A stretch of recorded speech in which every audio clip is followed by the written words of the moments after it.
Mandela effect. Mandela effect. Mandela effect. No, it's Mandela effect. Adam Curry, John C. Dvorak. And Sunday, February 26, 2017, this is your award-winning Gitmo Nation Media Assassination episode 907. This is No Agenda.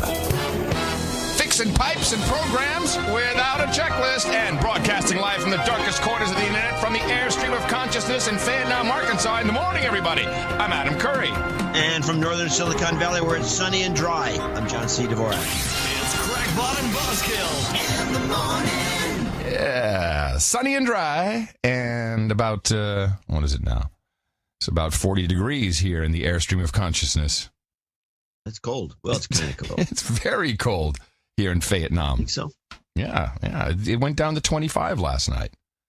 It's insane. And I don't know what's worse. I don't know which is worse. Is it worse to be in the airstream of consciousness when it's 100 degrees outside and no air conditioning? Or is it worse to be here doing the show when it's 40 degrees and no heating? Well, you won't have to worry about sweating onto the gear. Yeah, I think I'd rather have heat, though. Yeah, I have to turn it off because the blower just makes too much noise. It ruins the whole vibe. Yeah, you say this, but I can never hear it. Because it's not on.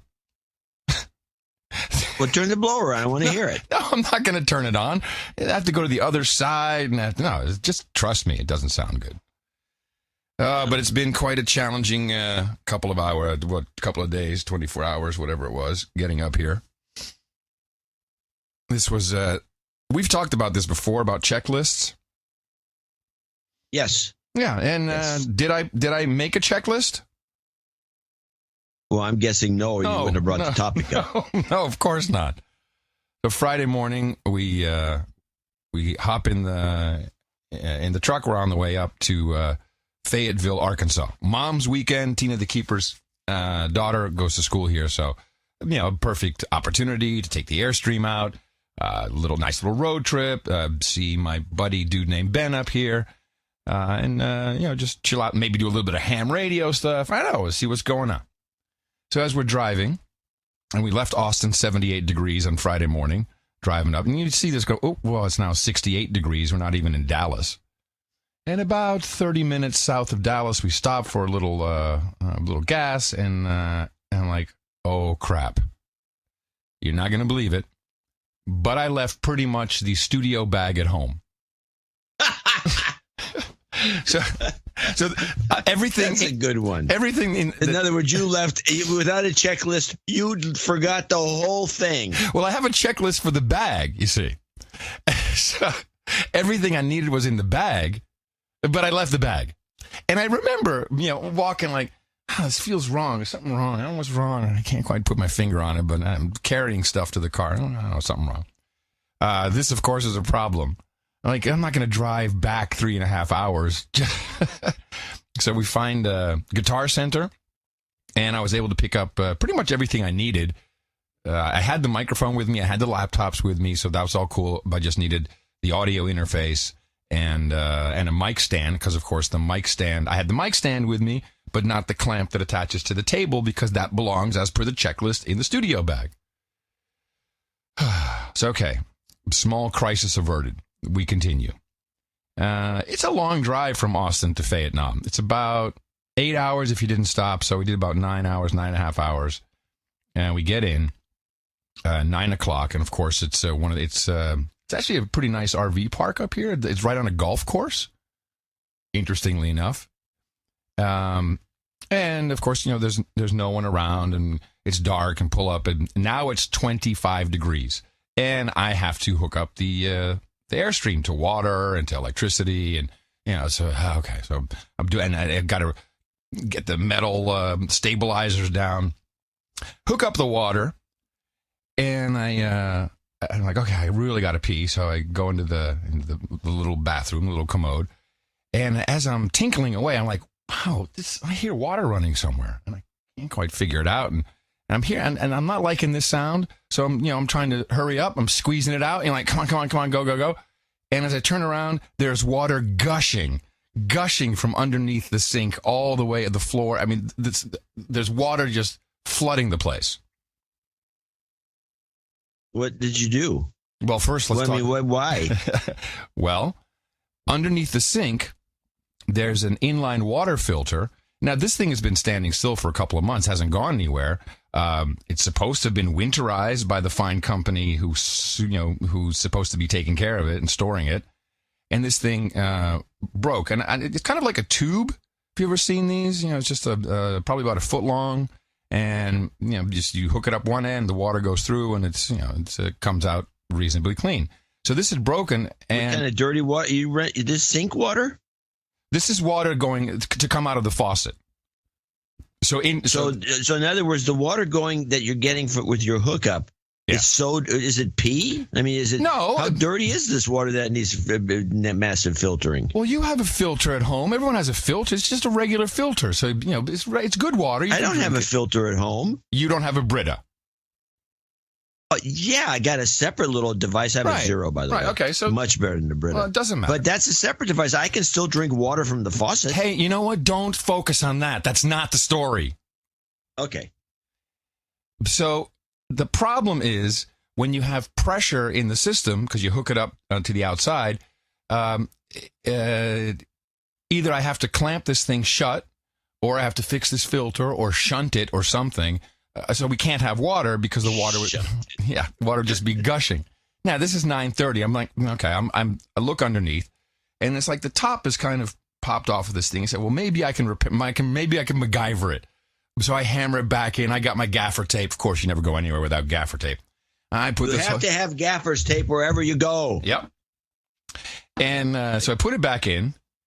And now we're not going to. So instead of testing with the water supply outside, I use the internal pump and the internal water, because then if it goes wrong, I can just turn the pump off, and then the water will stop gushing out.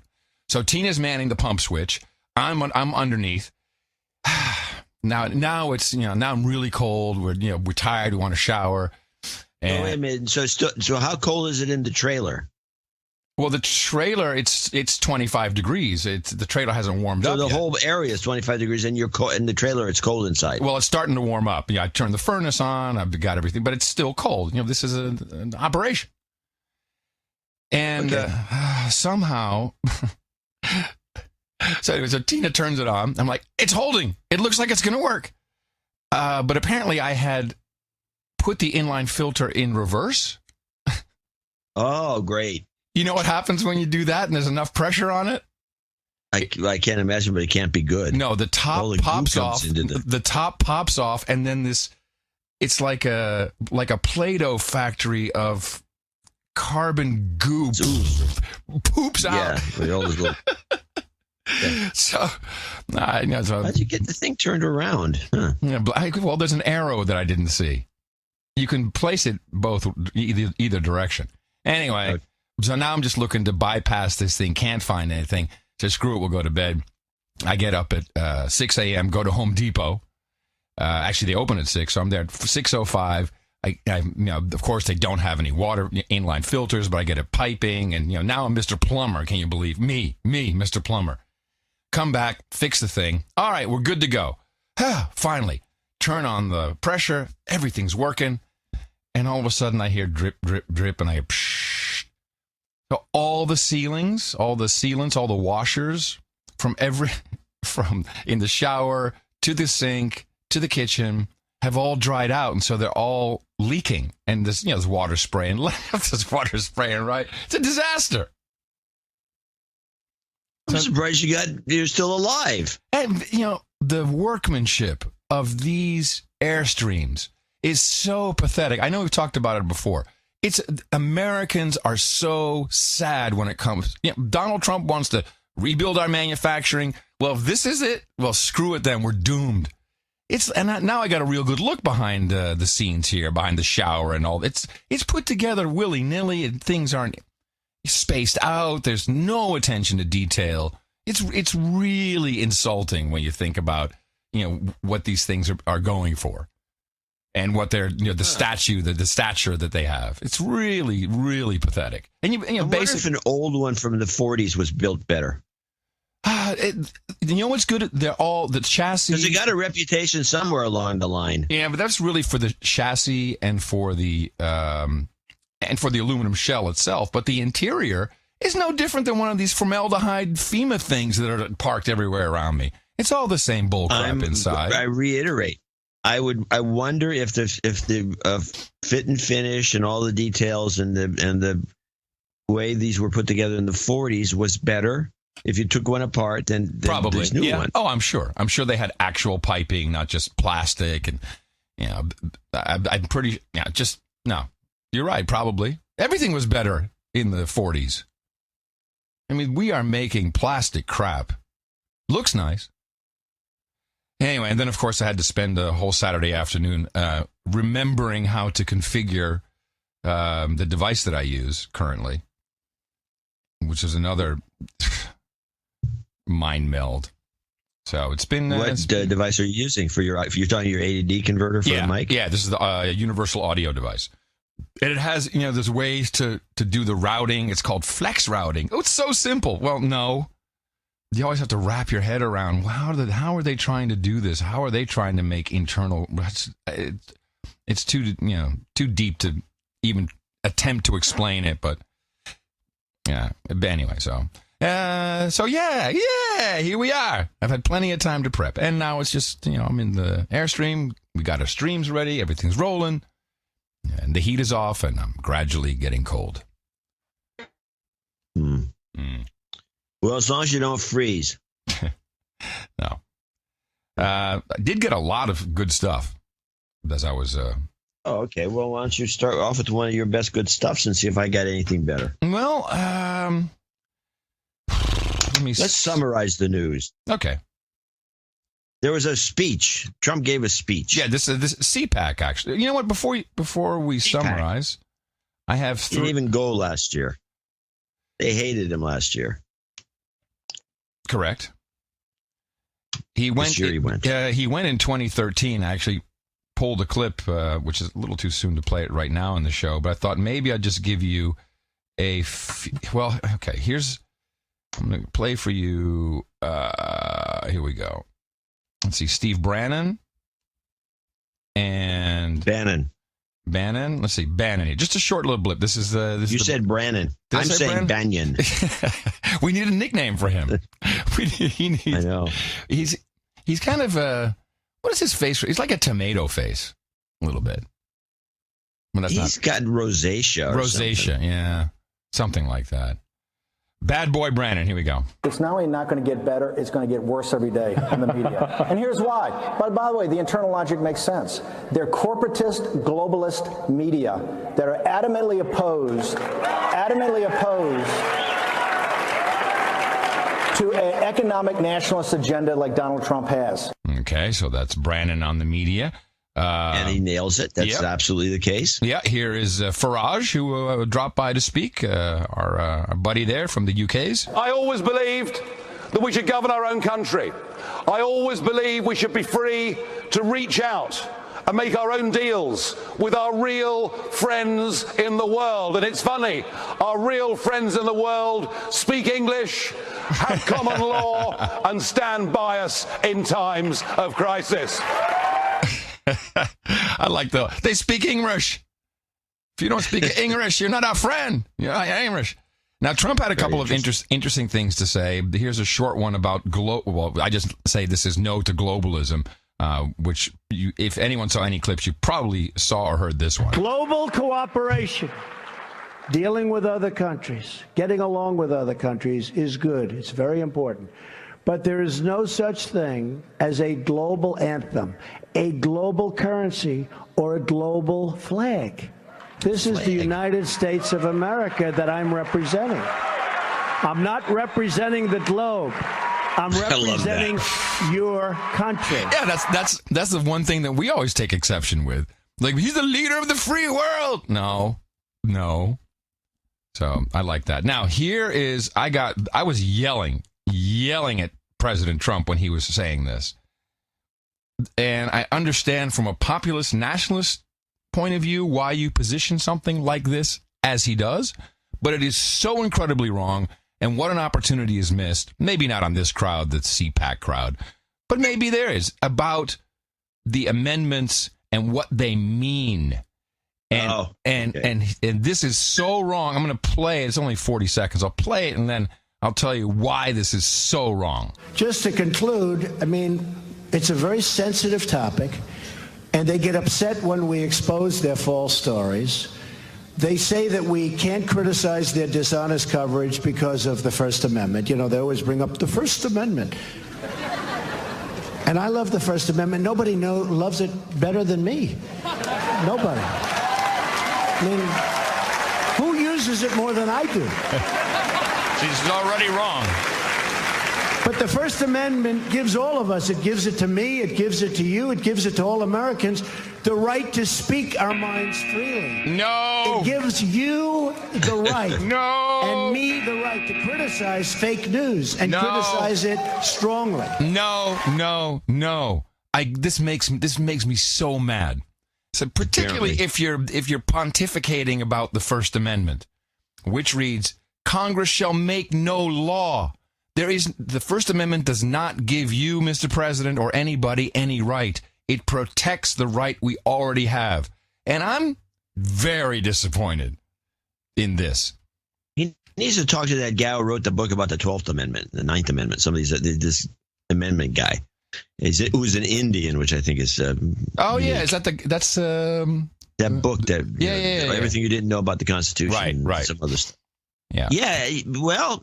It pisses me off. It's a misconception the way he... Yes. But it would be so much more powerful. It's not granting us a right. It's a right we already have. Yes. And the First Amendment's about not abridging it. But then to say I use it all the time... You can't use it. It's not yours to use. It is a restriction on the federal government. And what a missed opportunity. And particularly if you're trying to explain how important it is, explain what it is. And this, if he actually explained it just the simple way you just did right now, let alone that way that that expert loves to do, and actually explain to people what it meant, in reality, I think he'd score points. I think so too. But this is, points off. Big points off. Oh, I agree. All right, so this, of course, led us down the famous clip now about fake news, and I went back and checked, and as far as I can tell, he's correct, and maybe it was a setup. It's something Obama does, which is say something consistently, then have people respond to it, and then say, oh, no, I've always said it this way. I never said it the way you're saying it. I'm saying it the way I've always said it. It's technical language, technicalities, and as far as I can tell, he's right. And I want you all to know that we are fighting the fake news. It's fake, phony, fake. I love that. I had to ISO that. That's just too good.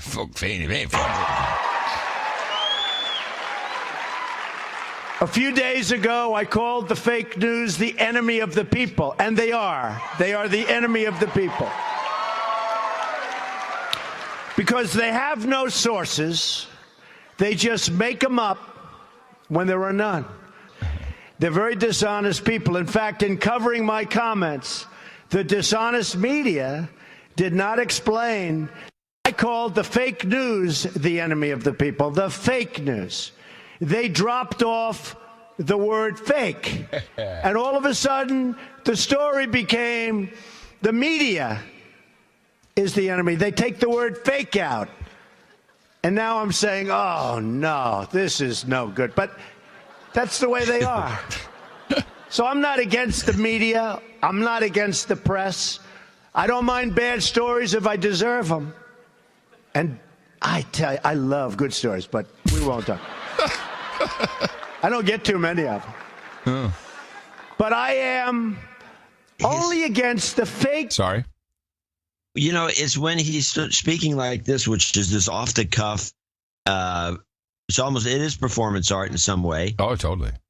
It's got entertainment elements throughout. There was a moment or two where it just cracked me up. Yeah, he says funny stuff. Absolutely. He says funny stuff just offhandedly. It's really nice. I am only against the fake news media or press. Fake. They have to lead that word. I'm against the people that make up stories and make up sources. They shouldn't be allowed to use sources unless they use somebody's name. Let their name be put out there. Let their name be put out. fake news, and he repeated fake. You are fake news. This is fake news. Now, before we move on to fake news, I just want to do a quick... And by the way, I also wanted to interrupt you and mention that the idea of fake news was not Trump's invention. Well, I'm going to take us down that road. I have all the clips for you. But Okay, I'm all ears. Well, let's do it now then. What I have, we can do it later. It's not that. I have a piece from Trump from 2013. It's exactly the same. He says exactly the same things, right down to make America great again.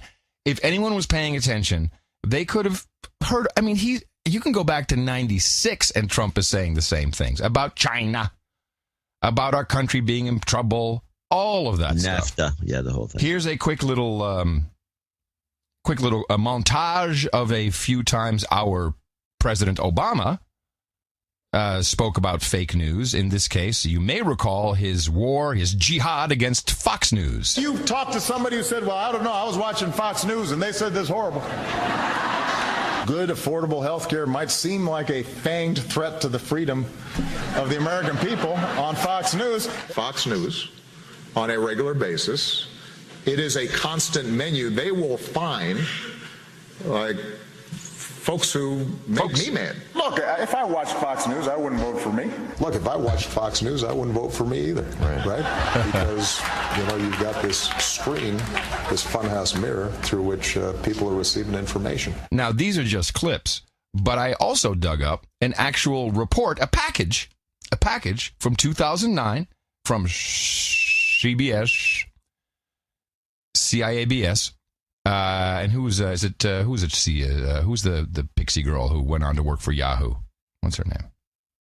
You know what I mean. Pixie girl went on to work for Yahoo. Yeah, the news girl who got Sarah Palin all crazy. Oh, you're talking about Katie Couric? Katie Couric, thank you. Here's a package, and listen to the similarities between 2009, President Obama calling out Fox News as fake and lame and wrong and crazy to watch it, and today's messaging about Trump. Politicians and the media have long had a contentious relationship. It's part of the American system, but we've never seen anything quite as intense we've heard that before. The feud between President Obama and the Fox News channel. The Obama White House is firing back, charging that Fox News is different from all other news. That Fox News often operates almost as either the research arm or the communications arm of the Republican Party. If media is operating basically as a talk radio format, then that's one thing, and if it's operating as a news outlet, then that's another.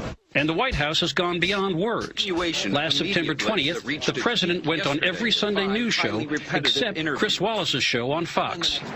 And on Thursday, the Treasury Department tried to exclude Fox News from pool coverage of interviews with one of its key officials. It backed down after strong protests from the press. All the networks said, that's it. You've crossed the line. Tension between presidents and the press is as old as the Republic.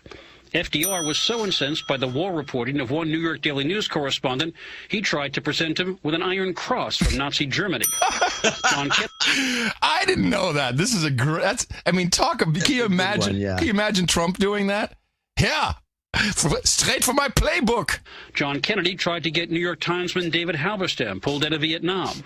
And Vice President Spiro Agnew's assaults on the network press are legendary. We have more than our share of the nattering nabobs of negativism. Do you remember? I had heard that quote, and I never knew where it came from. And I also the way I heard it was the nattering. That's me. I remember that one. That's Agnew. Yeah. Was that the Washington Correspondents' Dinner, the White House Correspondents' Dinner? I think where that was. No, that was just Spiro Agnew shooting his mouth off. Yeah, but he was dressed up in. I was looking at the video. He was dressed up in white, and it was a white suit, black tie. It wasn't. I don't think it was a correspondence dinner, but it was some formal event. But I'd always heard it as the nattering naysayers of negativity, and the actual quote is. Oh no, it's nabobs. Let me hear it again. Chair of the nattering nabobs of negativism. The nattering nabobs of negativism. It's another negativism. N-word. Now the White House is arguing that the Fox News network is not a real news organization at all. And that has brought some mainstream media voices... You remember that? When it was, it's not even real. It's not even real. All this. Yeah. To its defense. Here's ABC's Jake Tapper at a recent White House briefing. He was putting it in context and made it sound like that was evidence of them not being a news organization. So why is the White House out to delegitimize Fox? Not because it has opinions, but because its opinion voices are so hostile to Mr. Obama, and because Fox News is, as it's been for a decade, by far the most watched of the cable news networks, including a fair chunk of Democrats and independents. And by the way, since Mr. Obama has been president, Fox's ratings overall have increased 13% actually just since the summer. So if Fox is feeling any pain from the White House's stance, Casey, it is crying all the way to the bank. Yeah, there you go. So I just thought that was very interesting to hear the package. You know, you get a little... Well, that's because what you were hearing was a sense of reality as opposed to what we're being fed today. In fact, let's go to a good example of that. Exact same thing, only on the other side. This is the Associated Press. Refuses to... what's the guy? Spicer. Sweaty Sean Spicer had put together what they call a gaggle, a small group of people that were based on some parts of the press. Can I stop you there for one moment? Just for 1 second? Yeah. I want to remind everyone that on this program, based upon sources we had, I told you that the Trump White House, the Trump administration, was going to review every month all media accreditation and make changes as appropriate. Exactly 1 month. And there it is. Just saying. So they did not allow CNN, the New York Times, and the Los Angeles Times, among maybe others, Politico and many others, BuzzFeed, many others. Mevio is another one, and BuzzFeed. We can't have Mevio there. Actually, there were like 3,000. So the Associated Press made a fuss. And I think one other outlet, and they refused to go, even though they were invited. Yeah. And so I've got to now this is an example. This is the head of the Associated Press executive editor, I think, or something like that, of the Associated Press woman on PBS. And she comes on and she tries to explain why they didn't go on. And she never answers the simple question that Judy has. But let's play part one, and then I'll discuss this a little bit. And then you can see that your report, which was very complete, because it was based on the actual happenings in 2009, as opposed to what people are saying now. There's been much reaction late today to the decision by the White House to ban some news media outlets from the briefing in the press secretary's office. It's often called a gaggle. Two prominent organizations, the Associated Press and Time Magazine, chose to boycott attending in solidarity with those news organizations. Sally Busby is the executive editor and senior vice president of the AP, and she joins me now. Sally, thank you for being here. Why did the AP not attend that briefing? You were not shut out. We think that the public deserves as much access to the president and other governing officials as possible. When we find ourselves in a situation where national news organizations seem to be being deliberately excluded, we think that's dangerous territory. Dangerous territory. She says, we think that the public needs to, we need to get as much access as possible. Then why didn't you go? Well, hold on one second. Just back it up. This is a gaggle. Usually this takes place on Air Force One, and there'll be a little informal thing. It's no video. Excuse me. It's only the press corps that's there, and this is a pool event, which means everybody gets the exact same data, media, which in this case is only audio. They don't get to ask a question. Before you play part two, I have a recording of the event when this came up. Okay, but before we do, I want you to play it before I play my part two. First of all, I want to mention that her assertion that the public needs to get as much access as possible, as represented by the media. She never says why she didn't go, because the assertion of hers denies what any rationale she has for not going. She was invited. Yeah, and she didn't. Yeah, exactly. Now, I do want to mention one thing. is that Obama did the exact same thing with this little grouping he did. That's right. Only he did it not as a gaggle, but some sort of a private meeting, if you remember. This was about a year and a half ago, remember? I sure do. It was like, we're going to have a little private meeting. It was only going to be select people from the New York, all his buddies from the New York Times, the Washington, WAPO.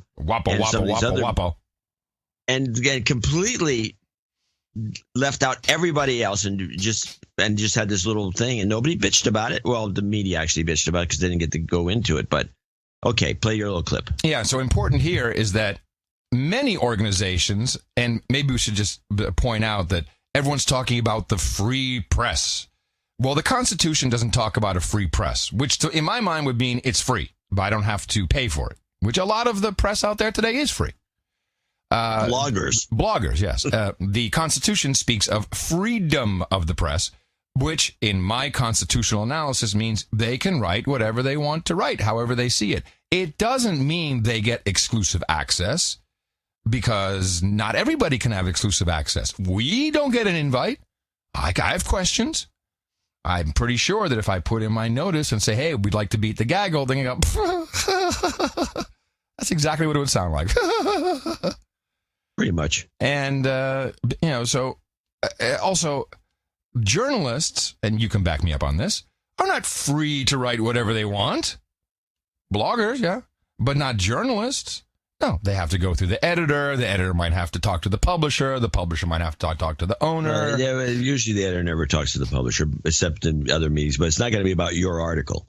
Exactly, but you do have to get the article approved, or you have to run it by somebody. You just don't add lib. It's not like if you're a freelancer not working for the paper and you got some great thing you wrote, you say, hey, look at this. You want to run it? Write it? Look and say, I'll take it. Exactly. But that's not the way it works at the paper itself. So here's a recording which showed up on a lot of meetings. Since this was a pool report, I knew where to get it. I just went to C-SPAN, and yes, there it was. And just for kicks, I left the C-SPAN lady tag at the end because she had a nice little editorial, which is pretty uncommon for C-SPAN. No, I think it's interesting. I think that we have shown an abundance of accessibility.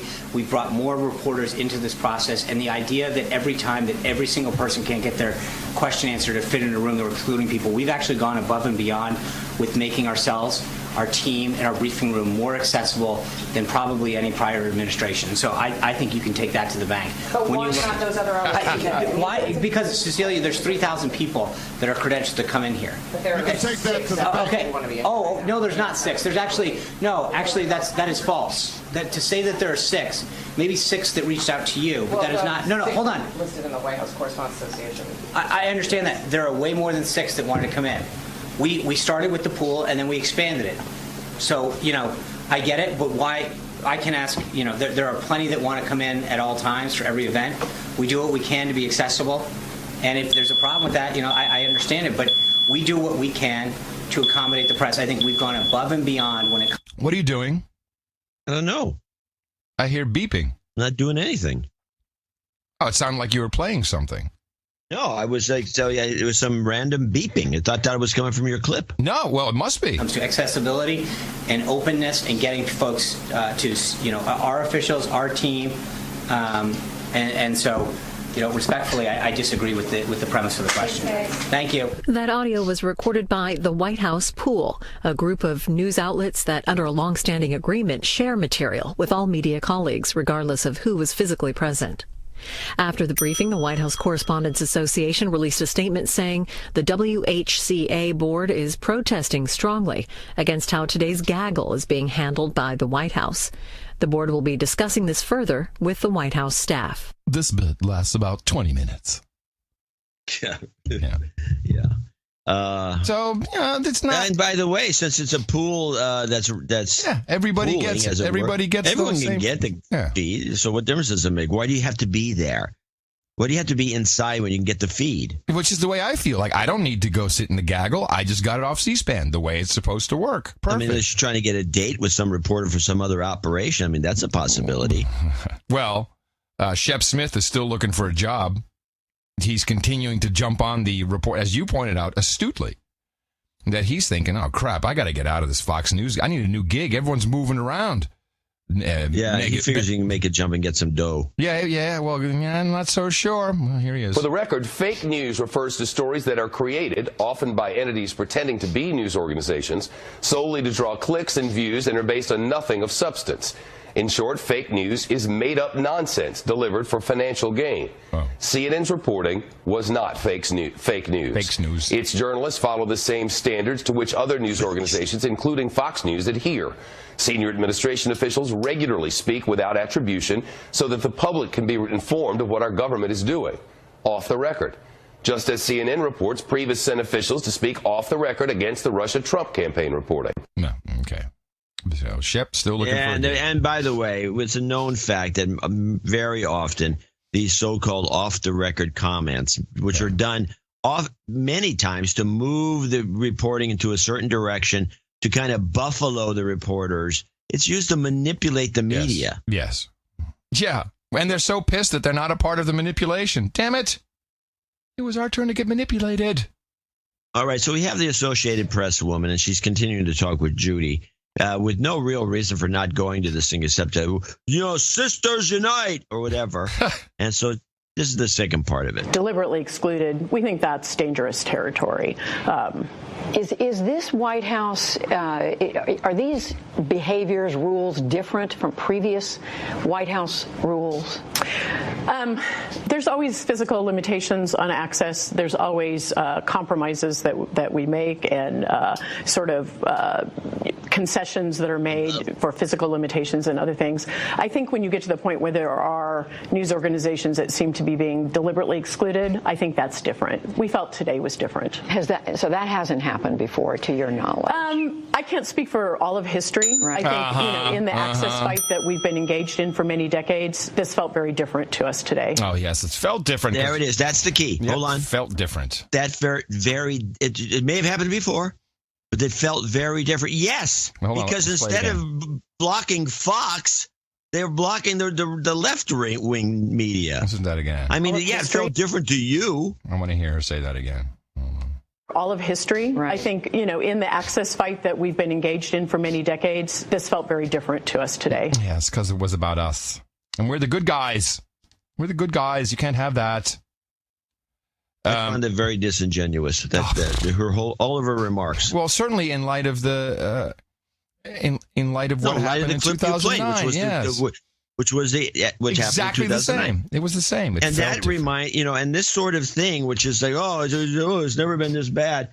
So CBS has been trying to do. I mean, they got to cover almost everything you get from them, and only clips mostly are these hit pieces. Yeah. But they've been trying to do this thing on. I'm trying to find the clip. Are you moving away from the fake news? Because I have one more. No, I'm going. This is still part of it. Okay, Priebus? No. See, this is Priebus Russian. No, Bannon hit piece. That must be it. No, the Bannon hit piece is not. It's after the Bannon hit piece comes out. Is there a part 2 of the Bannon hit Trump piece? Gotchas by CBS. I'm just trying to find the CBS That's clips. it. You got it. Good find. No. Now, here's the deal.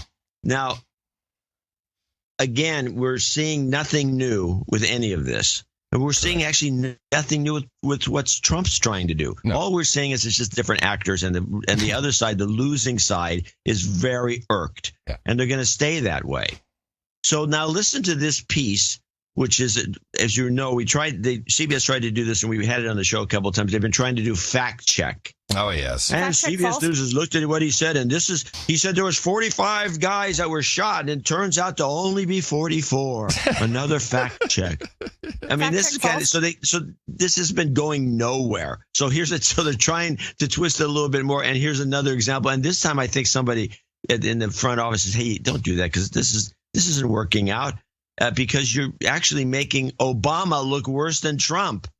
Margaret Brennan's joining us at the White House. Margaret, there was some confusion today on immigration. The president said one thing, and then his Homeland Security secretary rushed out and said another.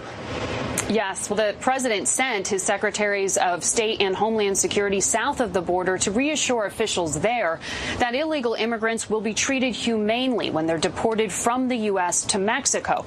But the president today caused some confusion himself when he suggested using the U.S. military to expel them. Oh, yeah. We're getting really bad dudes out of this country. Dudes. And at a rate that nobody's ever seen before. And they're the bad ones. Bad hombres. And it's a military operation. No, repeat, no use of military force in immigration operations.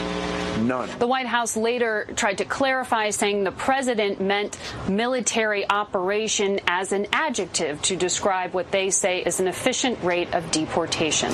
Margaret Brennan for us tonight. Margaret, thank you. Well, the president's boasting got the better of him today. He said the U.S. is deporting drug dealers and gang members, quote, for the first time. And as you heard, he said they're being deported at a rate nobody has ever seen before. Well, for the record, our research department spoke to an official at the Immigration and Customs Enforcement Agency. Fact check false. In January of last year, there were 17,649 deportations. Last month, it was 1,000 fewer. And last year, 58% had been convicted of serious crimes, such as drug dealing. Oh.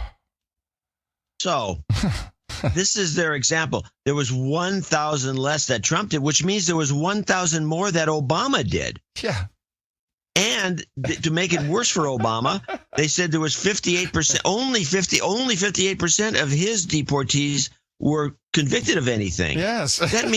That means 42% of these people were innocent. They didn't do anything, but they got kicked out of the country by Obama. Yeah, that's okay. Right? Yeah, right. I guess that's okay. So Obama's kicked more people out and obviously kicked out more families than Trump, but yet we hear this squawking. So how does this benefit anybody, this CBS report, this fact-check bull crap? Trump's a liar. Fact check false. It only benefits them. People watch for the crazy. People watch for the crazy. Actor Robert Davi. You probably don't recognize the name. If you saw him, you'd recognize him. He's a character actor, villain. He's like villain in James Bond. I know his name. I don't know what he looks like in my brain, but if I saw him, I wouldn't he has know kind what of he looks like, but I wouldn't know his name. Kind of one of those bulbous kind of faces, a little bit, big head, big contours. And I'm trying to limit my Tucker Carlson stuff. In fact, I'm cutting Tucker out of most clips because it's guests who are interesting. Yeah, well, unfortunately, he has great guests, and I'm really trying to get him out of it. So he's not in most of this. Good. And he had a novel idea for the press corps. And even though he kind of fumbles around explaining the scenario, what he's talking about is here's how I think it should work when Sweaty Sean does the White House press briefings. And this is how he should address the individuals who are there to ask questions on behalf of the mainstream media. Talk about the media for a second, This media thing, and we hear all the brouhaha of the media. I have an idea for the administration and all of everyone. Who's the parent company of CNN? I can't get into that. But there isn't a parent company yet. I thought that was interesting. That's why I left it in. That he says, I can't get into that. Why can't he get into that? Is that not done? Is that something you don't do? Done all the time. I don't see why he said, I can't get into that. That was very Maybe he doesn't know who the parent company is. That's my guess. No, he knows. Now, there's some other reason. He might not. Well, you'll hear it. I know what it is. Yeah, I think it's this. I'm thinking, this is just a guess, but I think this is what it would be. These companies, which is really what he should be talking about, I think they collude. I think they say, you don't bitch about us, and don't bring it to General Electric when you talk about NBC. Don't bring because we got jet engines to sell. Okay. And if you don't bring it, you say something to us, and we're going to talk about the Disneyland deaths. Well, you've nailed it. Talk about the media for a second. This media thing. And we hear all the brouhaha of the media. I have an idea for the administration and all of everyone. Who's the parent company of CNN? I can't get into that. But there isn't a parent company, yes. There is a parent. May I say it? Yeah, of course. Time Warner. Yeah. So what if at the things, when they have things, they go, Time Warner, parent company of CNN, Jim Acosta. Yep. Go, Jim. How about if they did that? They did Universal, Comcast, NBC, MSNBC, Joe Scarborough. Go, Joe. Now, all of a sudden, because if the president is held accountable, and he's the main guy, shouldn't those companies be held accountable? And maybe they'll think twice about how they're distorting news. I like that idea. That's a great idea. Yeah. Yeah. Comcast, Universal, GE, MSNBC, CNBC, NBC News. Go, Joe Scarborough. We should be doing that. Well, it's kind of long-winded. Yeah, but it makes it clear. I think most of our guys are pretty much up on most of this. It makes it pretty clear. That was good. Yeah, okay. Let's see. Oh, all right. We got some. I got some other stuff. I got the.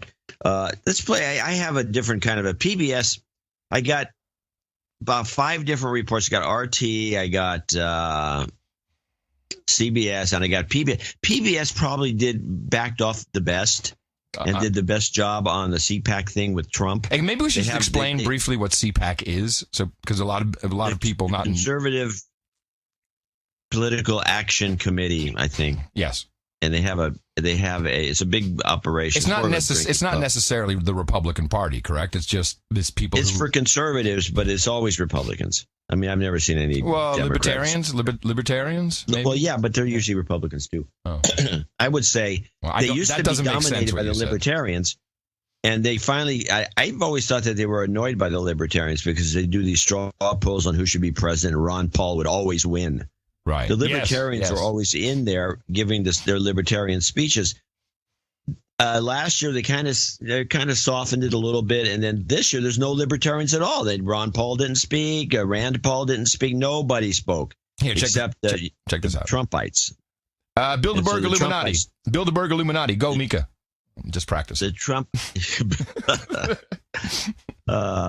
Sorry. So let's listen to the Trump at CPAC. There's a 2-parter on PBS. It's long, but I think it really covered it well without.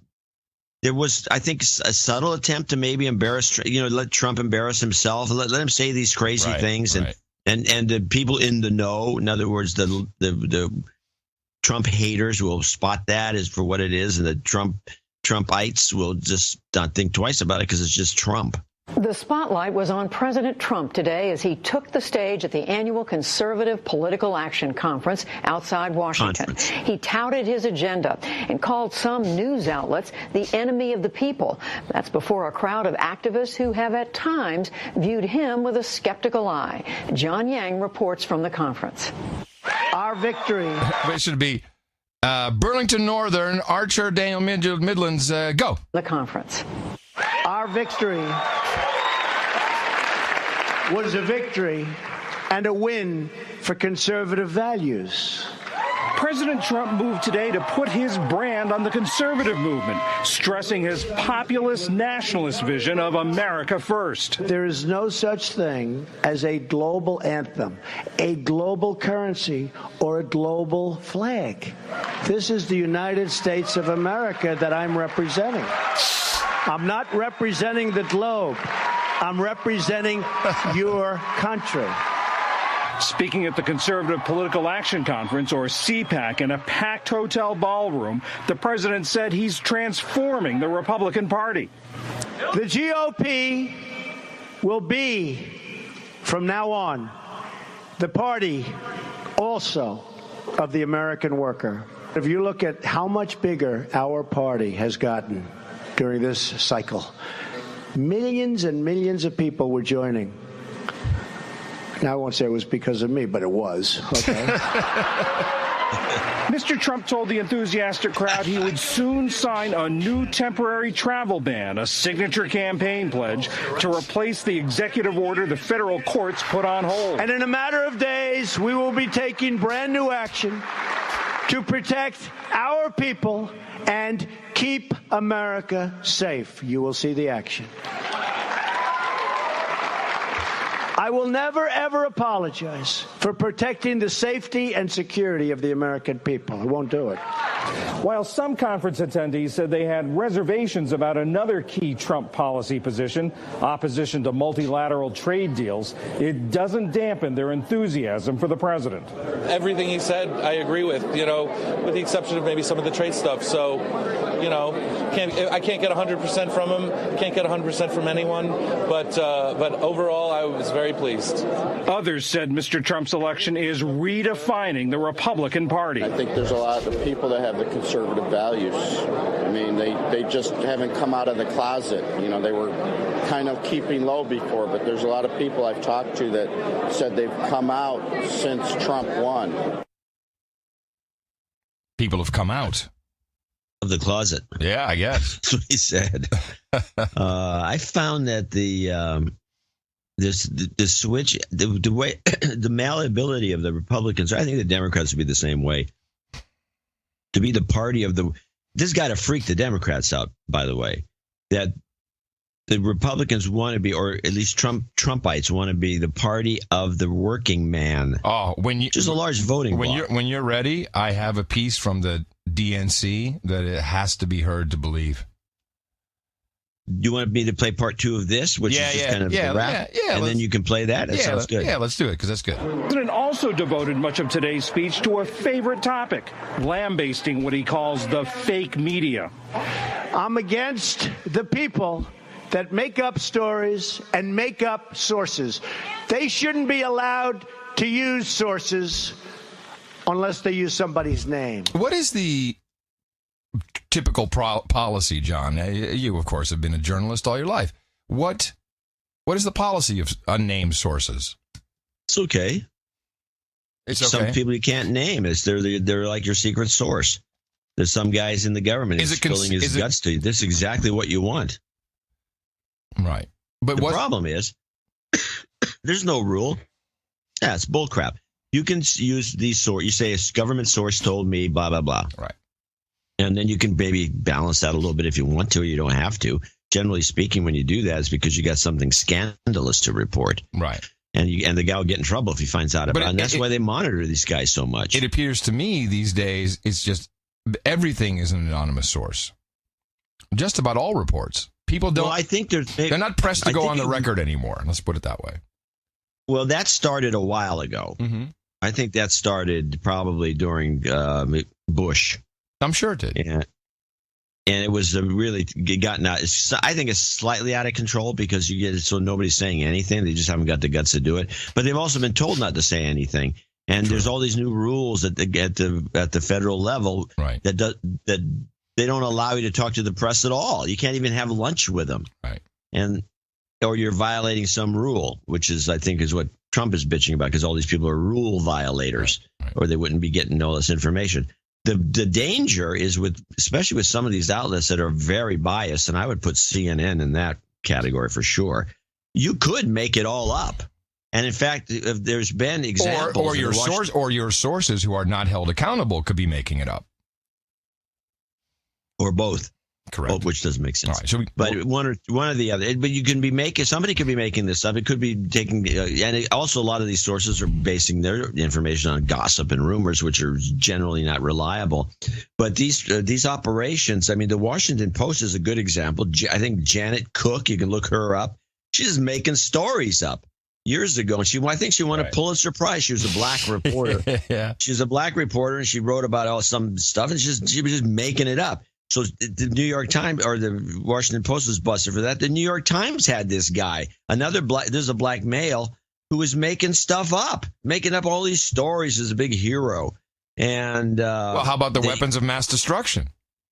That was also made up and passed on to a reporter who used it as an anonymous source, and that eventually, you can argue, led us into that was also Iraq. A New York Times reporter. Yes. And so the New York Times and the Washington Post have a background of this sort of thing, and so you have to wonder how their reliability works. But I think all the newspapers have, generally speaking, have had their route or bouts with a phony reporter. Some of them better than some, more wild than others, but generally speaking, they don't win a Pulitzer. Yeah.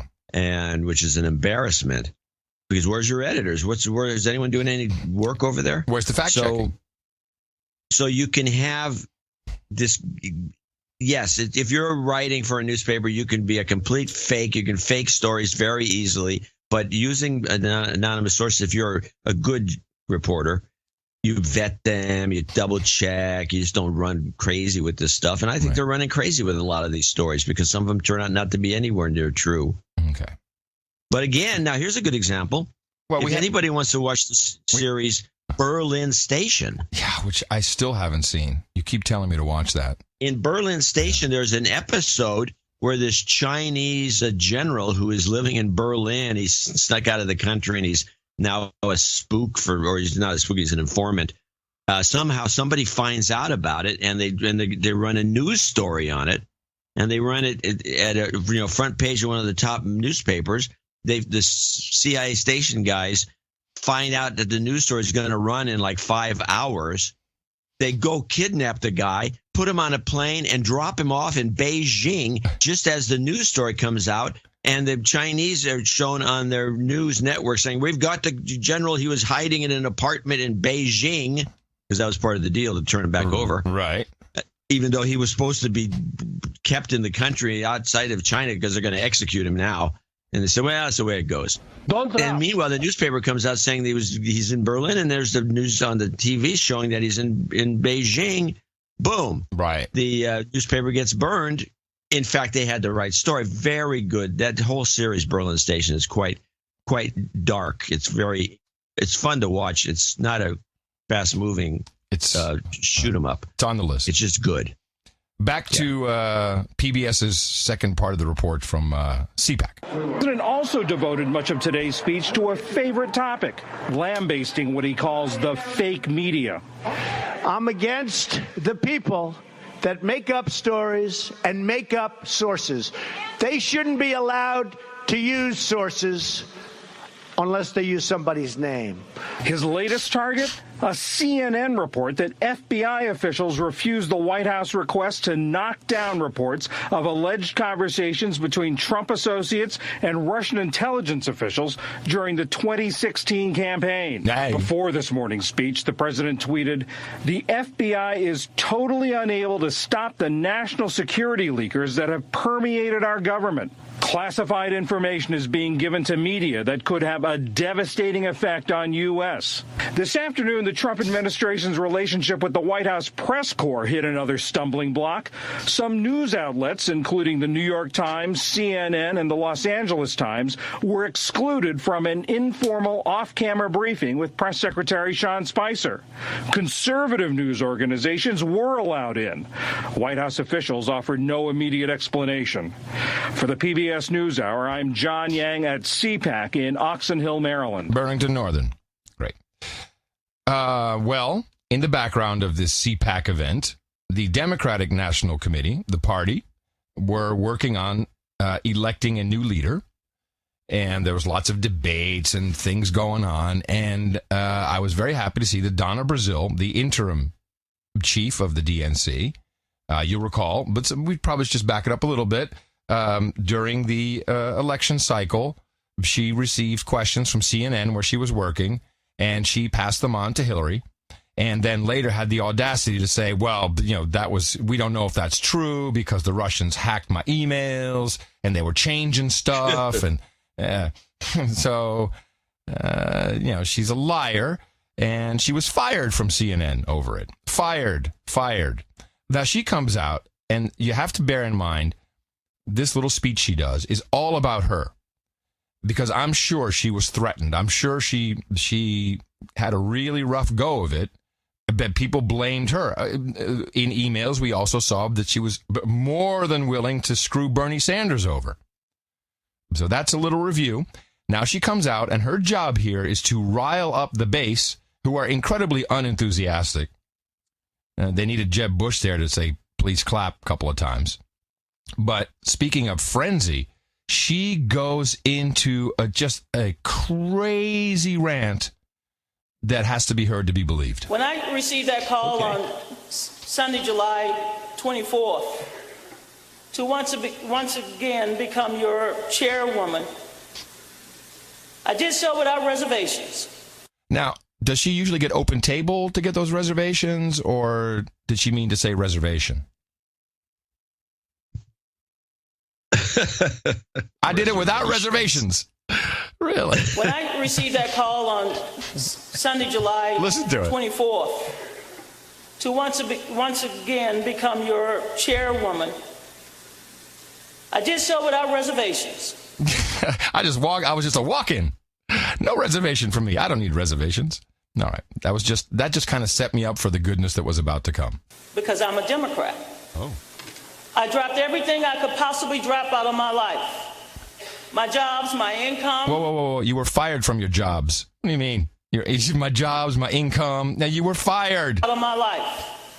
My jobs, my income, my vacation, my time away. My vacation. I took phone calls from Bernie Sanders and Hillary Clinton, Barack Obama, and I said, absolutely. There would not be a Donna Brazile had it not been for the leaders of this party, starting with John F. Kennedy and Lyndon Baines Johnson. There would not be a Donna Brazile. Did they call her too? What's that? Did they call her too? I don't know. Now she says now what she's doing now is she's talking about herself in the third person. This always fascinates me. I don't know why you do that. I've never done that I can remember. Well, you got a lot left. You can still do it. I mean, what does that mean? What does that say about someone when they talk about themselves in the third person that way? So there would not be. You know, we have to.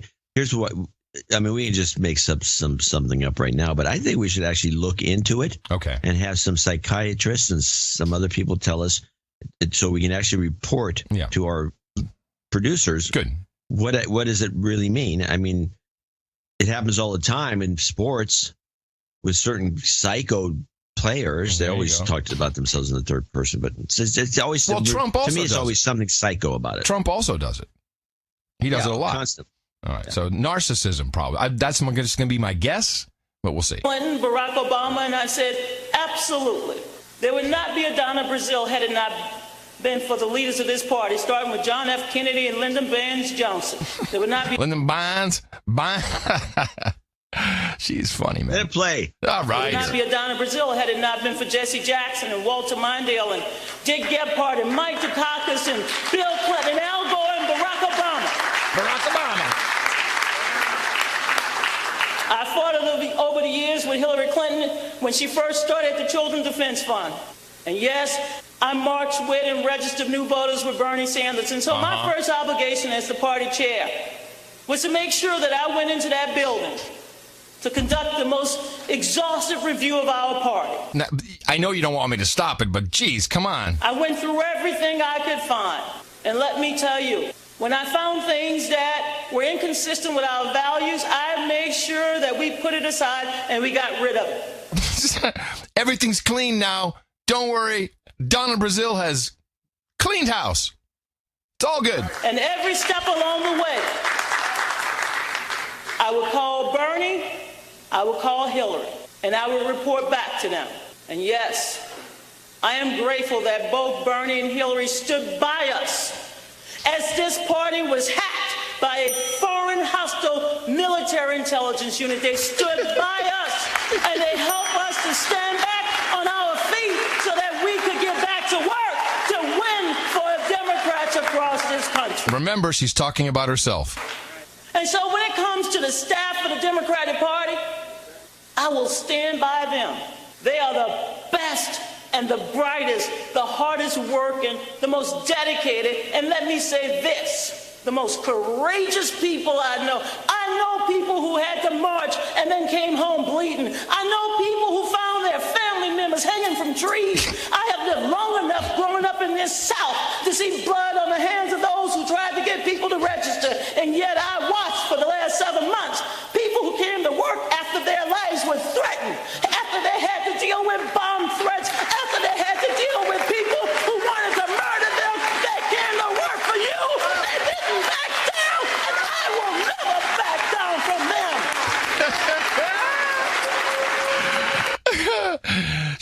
It was so bad. She knows. Is this woman like 120? How old is she? She's not that old. Thank you for asking. 57. I checked. Yeah, but she knows family members people whose family members were hanging from trees. She's crazy, and it's all about her, about the death threats. You know, as I was listening to that, I thought, wow, she sounds like somebody we know. And yet I watched for the last 7 months people who came to work after their lives were threatened, after they had to deal with bomb threats, after they had to deal with people who wanted to murder them. They came to work for you. They didn't back down, and I will never back down from them. Everybody in Cleveland, no minority got Obama phone. Keep Obama in president, you know. He gave us a phone. she sound just like the Obama phone lady? A little bit. I was thinking more of what's his name with his scream. Howard Dean. Howard Dean, yeah. But that's just crazy, man. That's the way they like to do it. And people were not really riled up. They were not really riled up. They weren't just not working. Well, they put in a Casper milk toast, and the Muslim guy didn't win. He's irked. Yeah. I thought it'd been funny if Ellison, the Muslim congressman, had become the new DNC head. That would have been awesome. I don't know why. I just think that would be. It would have been even more. Republicans can take the working men and women and probably take the blacks next. Yeah, and then the Democrats can just represent the Muslims. That's what I'm thinking. Well, with that, before we slip into the alternate universe, I'd like to thank you for your courage and say in the morning to you, John C. NSC stands for Conference Dvorak. That's a weak one. That's all I got. Good morning to you, Mr. Adam Curry. In the morning, our ships at sea, boots on the ground, feet in the air, subs in the water, and all the dames and knights out there. Yes, in the morning to everybody in the chat room, noagendastream.com. Thank you very much. Handing off good lines. This is good. That's the way I like to see you work. I like the way you work it. No diggity. And in the morning to Sir Anthony. Sir Anthony brought us the artwork for episode 906, Hitler's Playbook, the title of that. And, of course, this was what some people are calling now one of the best pieces of artwork we've had. The No Agenda CIABS logo with the all-seeing eye and the BS very prominent. Yeah, the BS very prominent. It was great.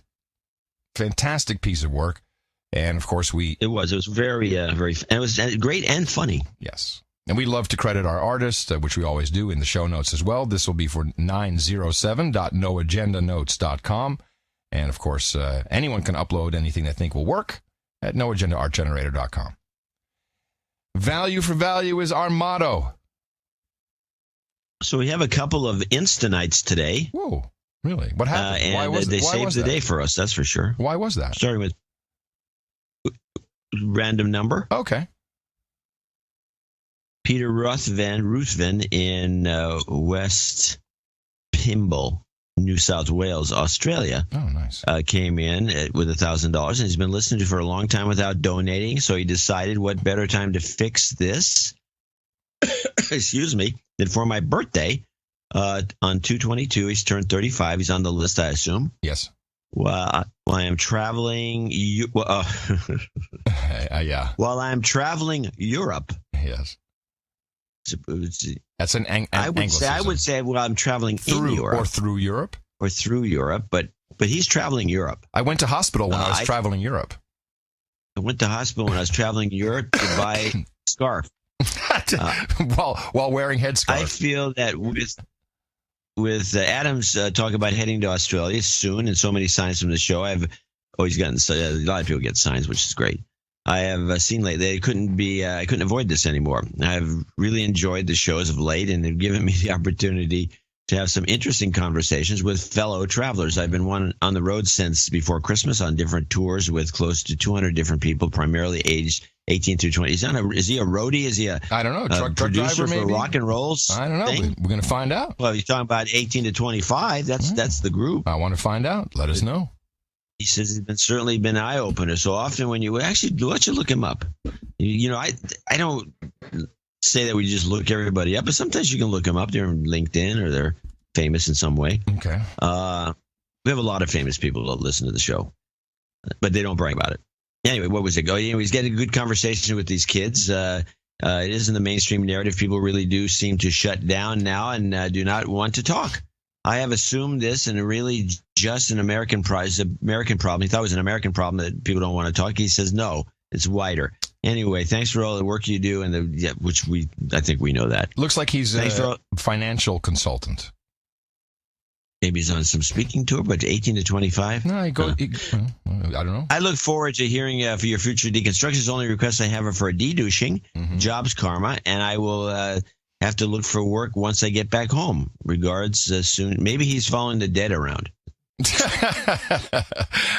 Peter of Sydney, I look forward to your ceremony later on today, sir. Here's your de-douching. You've been de-douched. Jobs, jobs, jobs, and jobs. Let's vote for jobs.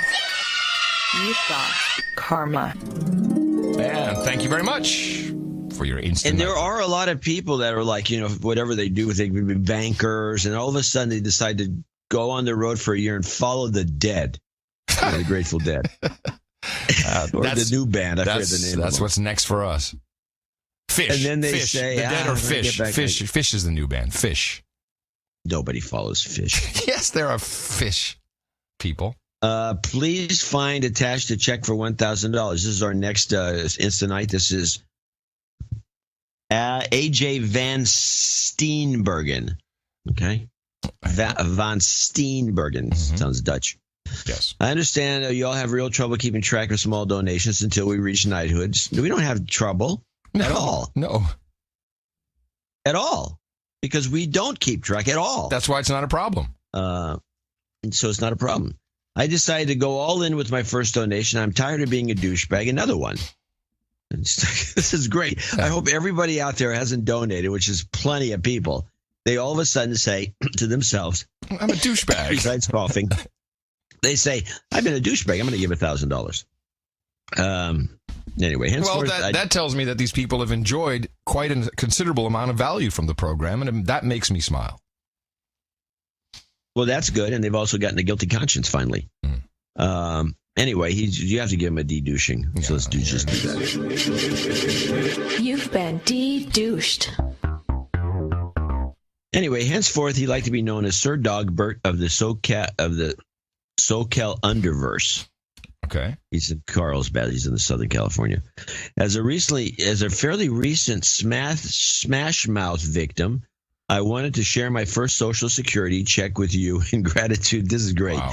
For your deconstruction efforts, for which I'm very grateful. Please continue your great work and continue paying your federal taxes so I can share more of my federal largesse with you in the future. I need a de-douching. We gave you that. And request anything you have with L. Sharpton. Yeah, well. Also Yoko Ono with 2 shots to the head. So he wants Sharpton, Yoko, 2 shots to the head, and some karma for his little sweetheart Gracie. Now, AJ is, or L, but AJ is also a retired lieutenant colonel in the Marines. Really? So he's probably getting I'm assuming he's getting a military pension too, or Marine pension. Oh, which is Semper Fi. Yeah, Semper Fi. Hoorah! But resist we much. We must and we will much about that be committed.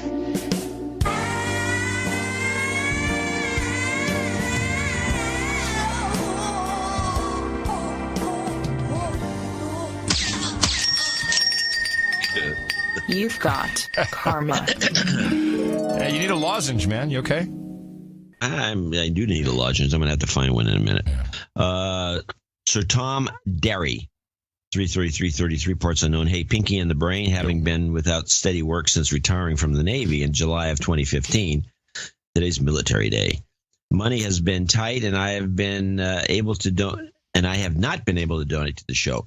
Things keep getting back on track now that I am sailing again as a marine engineer. So it was time to pay up my dues and become a productive producer in good standing. Okay, why don't you read some? I go find a lozenge. I can't. I'll be coughing my way through this thing. Okay. As my birthday is on the 2nd of March, I thought I would give a gift of cash. That's right, cash. To help ensure the show remains for all to enjoy, I've also set up my bank to send a monthly donation. Thank you. I strongly encourage people to support the value for value model. Every dollar helps, so pitch in. Yes. Adam, I did like seeing how the sausage is made. I should probably explain that if you haven't heard of this. I did a screencast of a production back at the Crackpot condo. And I'm surprised anybody got a kick out of that. I've seen people who sat down and watched it for their evening entertainment with a beer and some chips. Oh, God. I'm not kidding. Yeah, there's people have tweeted pictures like, oh, this is great. I'm having a nice evening of watching the sausage being made. Can we get an update walkthrough video of both your studio and the Airstream of Consciousness? No. I've tweeted out pictures before, but this was just a one time only. And I like the fact that I'm sitting in the Airstream, it's true, and that you imagine what it looks like. That theater of the mind. This was a one-shot deal. Anyway, the more technical, the better, since I would love to see a couple of shows about living in Japan and working on the high seas. Oh, no, he would love to do a couple of shows. I'm like, whoa, yeah, he wants to do some shows. Well, you should. I'll help you out. It's not, but it has nothing to do with what we showed on that video. I don't think. And you don't want it, man. Believe me, you do not need to be at Adam's level to do a reasonably good podcast. No, absolutely not. If you want, if you want to do the No Agenda show with all the noises and sound effects and clips and all the rest, you need to be decent. No. If you want to do, and even so, let's say you wanted to do the No Agenda show. You're missing the point. You could post it all. If you want to do the best podcast in the universe, you have to do what I do. Yeah, and it's done in real time. There's a difference. But if you wanted to do something that sounded good, you could post it. You could do it all after the fact, talk. Yeah, I'm not a fan of that. I'm not a fan of that. No. I'm not a fan of that. Well, actually, it never sounds great. It never does. It doesn't have the life to it. No. Being from Madison, Wisconsin, home of the Noodle Boy, please play him for me, followed by my favorite, LGY, jobs karma for all those at Noodles and Company, who will lose their job this year, as recently reported. Yes, they're going out of business, the Noodles Company. Gee, I wonder why. Yeah, that's for sure. Play a little bit of the Noodle Boy. Well, like I described earlier, there are two fundamental classes that are just a plain fact in society. You either work for someone else or you work for yourself. And most people work for someone else in a way that they aren't free. You don't really get to decide your work. For example, I work at Noodles, a restaurant, and basically it's a dictatorship there. We're told exactly what we're going to cook, how we're going to cook it, what time. We didn't have the term social justice warrior when we first started playing this. Is what now? Is it 5 years ago? 5 years ago? 6 years ago, maybe? But this was the beginning. In fact, Noodles and Company, ground zero of the social justice warrior movement. We're going to get there, and basically, if they don't like what they're doing, they try to tell us what to do. If we don't listen, they get rid of us. And so we're not able to actually cooperate in a way that we make decisions together. I try to convince my fellow employees that we should have a union at Noodles, so it's a source of power to start. The Noodles and then I think in terms of the bigger picture, when you look at revolutions, the way that you actually get rid of any sort of dictatorship. I can't take it anymore. Yay! Jobs, jobs, and jobs. Let's vote for jobs. You've got karma. And there you go. Noodle Boy. Good times with the Noodle Boy. Okay, I'll take it from Sir Patrick Coble.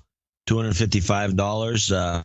He's down in Tennessee, in the Murfreesboro area. It doesn't say it on here. I don't know what the deal is. Anyway, sorry for the delay in donating.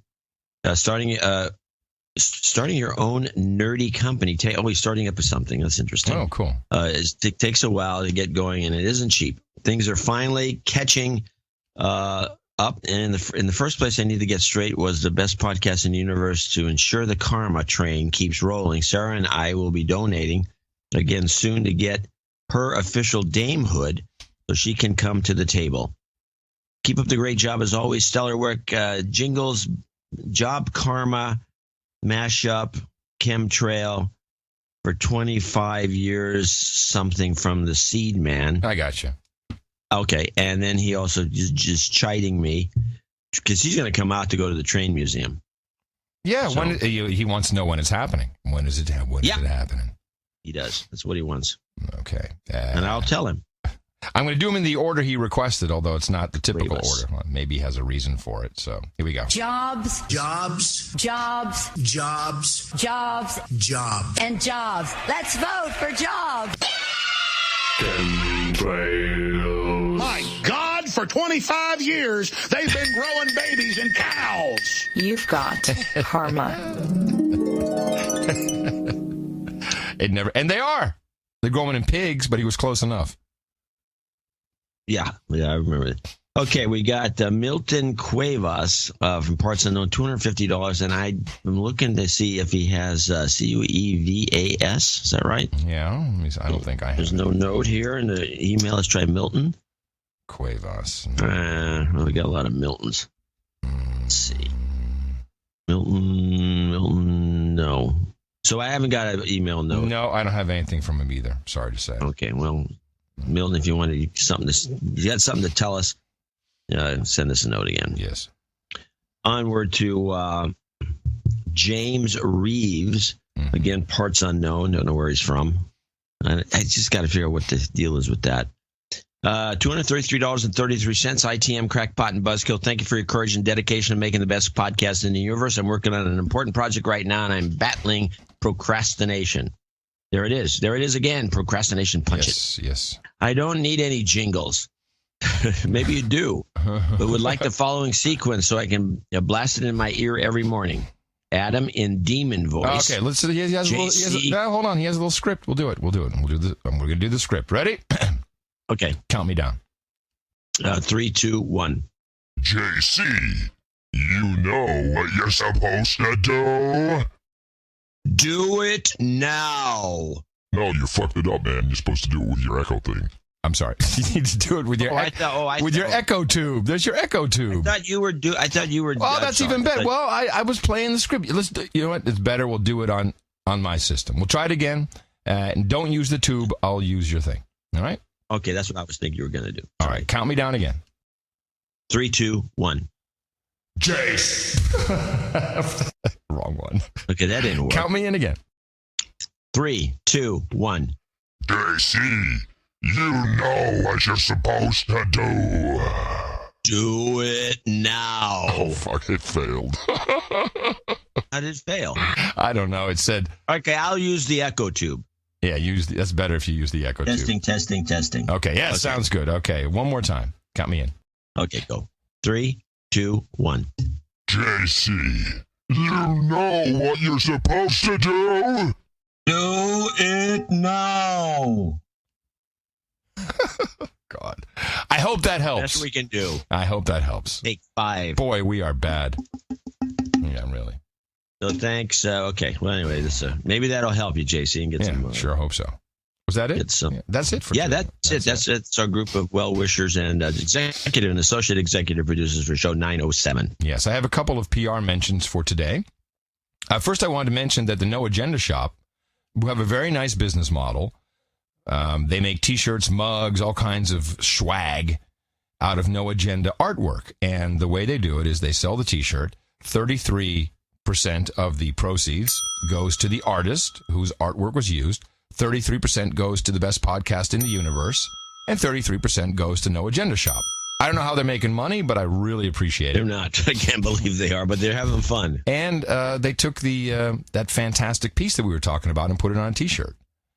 The one that looked a bit like a test pattern, the artwork from a few shows ago. Really nice. Really nice. Yeah.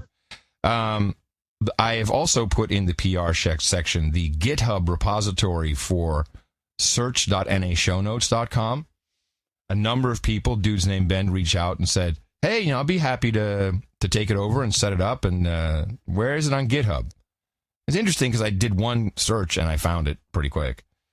And then the final piece, I'm very happy about this. I've not had time to read it yet, but now available as a giblet in the Amazon giblet section. The 7th in the series of Gitmo Nation short stories. This, of course, is from our Uber producer, Scott McKenzie. The title of this one is The Self-Driving Killer, a No Agenda short story, Gitmo Nation short stories, book number 7. Story already. Yeah, of course, it's about autonomous vehicles. Yeah, killing people. Yeah. It's a mystery. Yeah, and they're easy to read. They're fun to read. They're filled with show memes, and it's free. 0. Oh wait, does he have 99 cents for a Kindle? That doesn't matter. 99 cents is a good deal. You totally got to support him. Totally. And a link in the show notes, of course, under the PR section. And thank you to our executive producers and associate executive producers for bringing us the value that we need. We, in return, of course, produce the program for you. As you are our executive and associate executive producers, there's credits that are real, and you can use them wherever that may be applicable. Certainly, LinkedIn seems to get people a lot of cool attention and jobs. And, of course, please remember us for our next program. Welcome to the program. Coming up on Thursday. Dvorak.org/. ConspiracyScope.com/NA. So you got about 4 days in the meantime to go out there and propagate our formula. Our formula is this. We go out, we hit people in the mouth.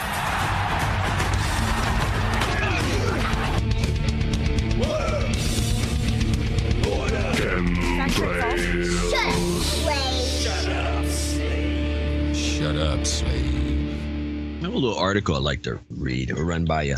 Okay. I don't know how much of this is true. It's a Dow Jones report on this crazy website called Heat Street. Yeah, this is I've seen this as some kind of propaganda thing. I don't know what I'm not quite sure. I haven't put my finger on it, but this is Cambridge students claim that inauthentic canteen food, that's from the cafeteria in the college. Yeah. They call it canteen, is a microaggression. Wait a minute. Students at the university say this. I knew that these guys are taking all this stuff as pretty seriously, because you see all these protests and they won't let people speak and all that at the big schools like Cambridge in the UK. Yeah, but you have to wonder if this is a put on or not. But it's still a good story. Students at the University of Cambridge have attacked the canteen staff for producing inauthentic foreign food, claiming it's a microaggression. That's a good one. Yeah. I like that. One anonymous student wrote, "Dear Pembroke catering staff, stop mixing mango and beef and calling it Jamaican stew. It's rude." And that's also cultural appropriation of the highest order. They do not discuss that. They should. Other dishes singled out for criticism were Oriental beef stew, Tunisian rice, and African stew, according to screenshots published by the Cambridge tab. I know exactly what happened. There was a meeting at Pembroke Catering, whatever it's called, and it went like this.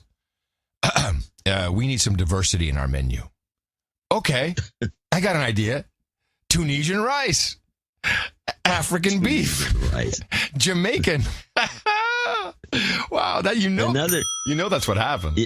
I think you might be right. Another said, I'm quote, "I'm used to, as a minority student here, being constantly invalidated." I like that. How do you get invalidated? Invalidated. You, my friend, are invalid. Yes, you're invalid. I've been constantly invalidated when flagging up specific issues, which is just the culture at Pembroke. This is fantastic. I'm going to use, Tina and I use the plated. It's like Blue Apron, and you get it twice a week, and you have meals in there. I'm going to complain. I'm going to complain about their diversity. Being invalidated. I'm being invalidated, and their menus are and their menus are a microaggression. Sure, I know. You continue. Sure, I know there are bigger issues, but microaggressions are a reality of the everyday existence of many people of color.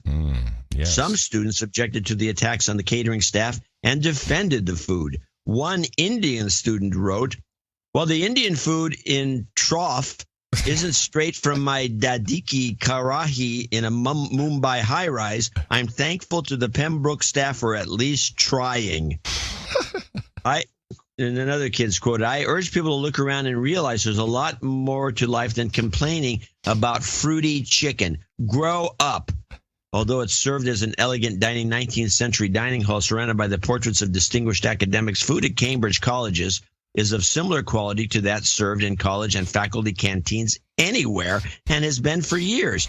What is unusual is the students considering the quality of their dinner a matter of cultural violence. Wow. And engaging in earnest online flame wars over the issue. The incident echoes comments last year by Lena Dunham, who decided the canteen sushi served at Oberlin, her alma mater, was not up to scratch. She echoes, hey, by the way, most sushi's not up to scratch. I was going to say. And if you think at Oberlin, isn't that in Ohio, or it's on one of the things in the middle of nowhere? You're going to get good sushi? Things not to eat at school. Top of the list, sushi's ladies and right gentlemen. at the top of my list. You want kids puking everywhere? Yeah, sushi. Raw fish. Are you kidding me? This sushi is not up to scratch. I've had better sushi in the Los Angeles bar. On the face bag, there's this copy and paste meme going around about the Betsy DeVos, of course, will abolish, was going to ruin public schooling. And one of the big jokes in this copy and paste, I'm doing it from memory, is, this is going to repeal the so important Cafeteria Act of 2010 or whatever. But are you kidding me? The crap kids are being made to eat is unidentifiable. Exactly. Except for the sticker that says Jamaican. Because now you're right about this, by the way, because you're going to hear this next line. There's only a couple more graphs. She echoes comments, Lena, by campus activists who said the low-quality Japanese food was a gross manipulation of traditional recipes, which they further derided as, quote, appropriative. There you go. I want blowfish at school. And blowfish. And disrespectful. Oh, the end is near. He said the head chef has been upset to hear the allegation and will aim to do more in the future to avoid offending anyone else. Yeah, meatloaf forever. Oh, man. Okay, now I have to read something to you. This is along the same lines of nuttiness. We are expecting in March 8th, Women's Day, International Women's Day, the big movement, a big march, and it is titled A Day Without a Woman. And the idea is all women are going to, well, I'll read it to you. Our International Women's Day March, on International Women's Day, March 8th, women and our allies will act together for equity, justice, and the human rights of women through a one-day demonstration of economic solidarity. The Women's March supports the feminists of color and grassroots groups organizing the International Women's Strike on International Women's Day, March 8th.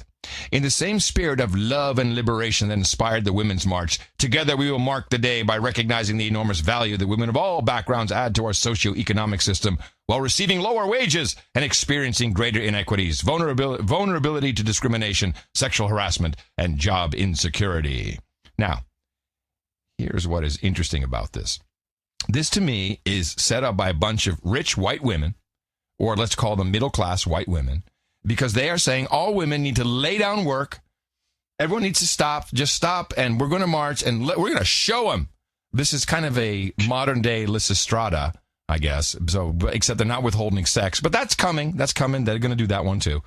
Lay down your. We'll show them, damn it. But here's the funny thing about it. And here's how I conclude that this is a bunch of white middle-aged women organizing this. So again, the Women's March supports the feminists of color and grassroots groups organizing this women's strike. Anyone, anywhere can join by making March 8th a day without a woman in one or all of the following ways. Number 1, women take the day off from paid and unpaid labor. Number 2, avoid shopping for one day, with exceptions for small, women, and minority-owned businesses. Now, this is where my head got a short circuit. You're saying, please take the day off, paid or unpaid, and only shop at shops that are owned by women and women of color, who I guess can't participate? Do they not get to quit? Yeah, they should quit and close the business. No, but they're saying right here, we're going to march, and we'll come and shop at your place, Blackie. That's what they're saying. Yeah, very racist. Extremely racist. Extremely racist. Racist. Sorry, I'm not saying it right. Racist. No T. It's extremely racist. No T. This is no T. This is people living... racist. Racist. These are the people living in the alternate universe. Yeah, of course. Here's another one from the alternate universe. There is now a thinking that Donald Trump won the presidency because in key states, his name showed up at the top of the ballot. Because, voters are clearly too stupid. Like,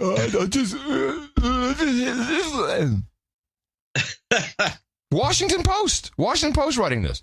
Thousands of Wapo. Thousands of furious Trump fans can't stop visiting a website that pretends Clinton won. We're not going to talk about that, but I just wanted to point out.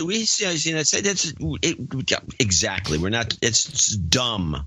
All I'm pointing out. It's not funny. All I'm pointing out is the Wapo is now writing about it because they're in the alternate universe. I have a couple of examples of this being something that actually exists.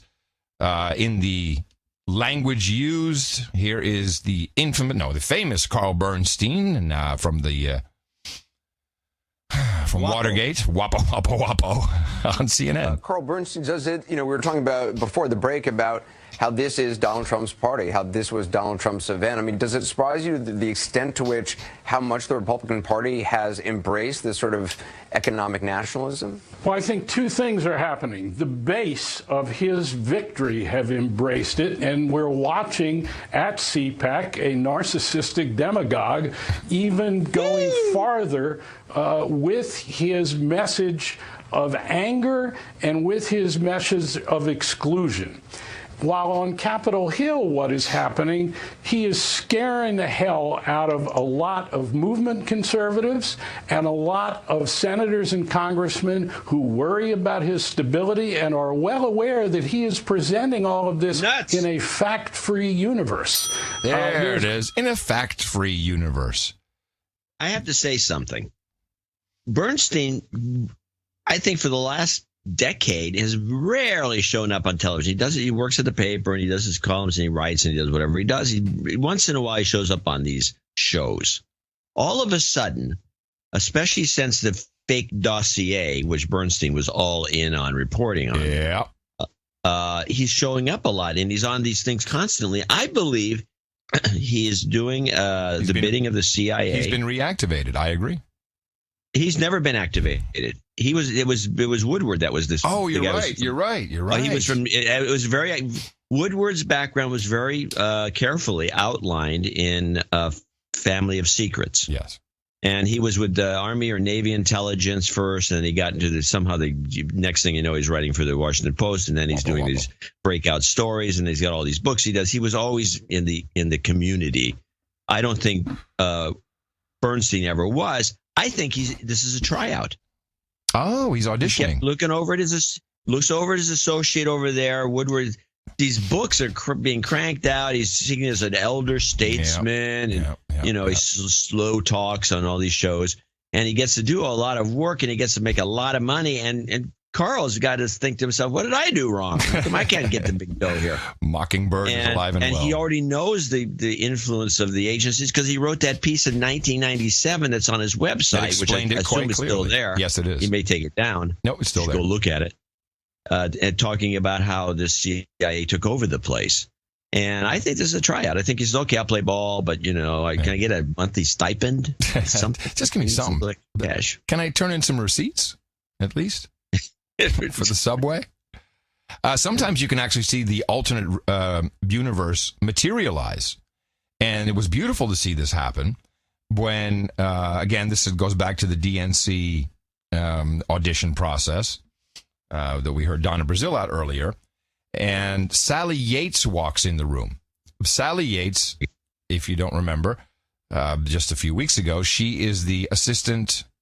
Is she assistant attorney general? I think, or assistant. She was the assistant attorney general and was acting attorney general when before they could get Sessions in. Right, and she said, "Oh, I'm just not going to follow these policies," and she stood up. I'm standing up, speaking truth to power. So she walks in with, I think she walked in with, what's his face? Holder. Truth to power. And, well, you can hear here it is. The alternate universe materializes. And, of course, at the center of our journey there is Rachel Maddow. So, you look at somebody like Sally Yates. Before 1 month ago, she had this interesting and accomplished but fairly low-profile career as a prosecutor and as a Justice Department official. Now she is a household name. In moments like this. A household name? I'm not so sure about that. I don't think so. But in her universe, maybe she is. We don't know. Now she is a household name. In moments like this, in moments of political transition, you never know who's going to be called to rise to the occasion. You never know who's going to become an overnight hero because of the circumstances they find themselves in or because of actions they feel by conscience they must take. But now look at this. Sally Yates is from Georgia. She's from Atlanta. This is Sally Yates last week. See her in the foreground there? This is an event at the Carter Center in Georgia. She walks into this room, this event at the Carter Center. She's with former Attorney General Eric Holder. And you can see she's embarrassed. She's blushing there, but she's sort of overwhelmed by the unexpected standing ovation that greets her at the Carter Center. Sally Yates was not even there to be in that event. She was not there to be on stage or be. No, she was on this. We know why she was there. She was there to be trotted around as a little good luck charm. Look, we've got Sally. I mean, it's true, John. People just stood up and they were clapping. Oh my God, there she is. It's Sally Yates. She spoke truth to power. On a panel or anything. She was just there to sit in the audience. But she walks in the room, no introduction necessary. Everybody knows who she is. She gets a sustained and overwhelming standing ovation.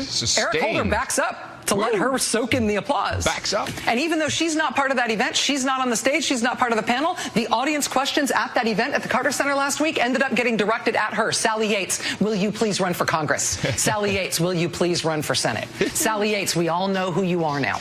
We'd love you to run. Georgia Democrats now say they are seriously lobbying Sally Yates to run for Georgia governor when that seat opens up next year. Where did this alternate universe story come from? Came from the alternate universe. Unbelievable. Now, we've been talking about That is pretty good. That's a good clip. Well, wait until you hear this one. And this comes from, this is CNBC. It's a serious report, I guess.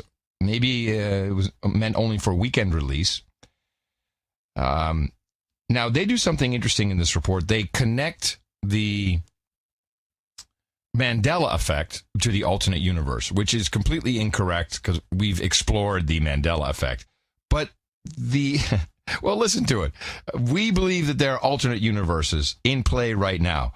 And one theory that exists is that the split happened when CERN kicked on the Large Hadron Collider again.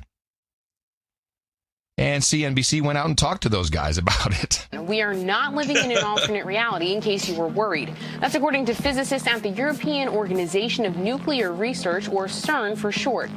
A spokesperson with the agency was responding to a trending idea that experiments at CERN caused the world to shift into an alternate reality in which Donald Trump became president. The CERN spokesman said people shouldn't confuse the agency's work with science fiction. CERN is best known for its Large Hadron Collider, a massive particle accelerator in Europe used to study subatomic physics. Believers in the strange theory cite the Mandela effect, a phenomena that occurs when large groups of people believe something that isn't true. They believe the effect has become more common since CERN began staging its experiments.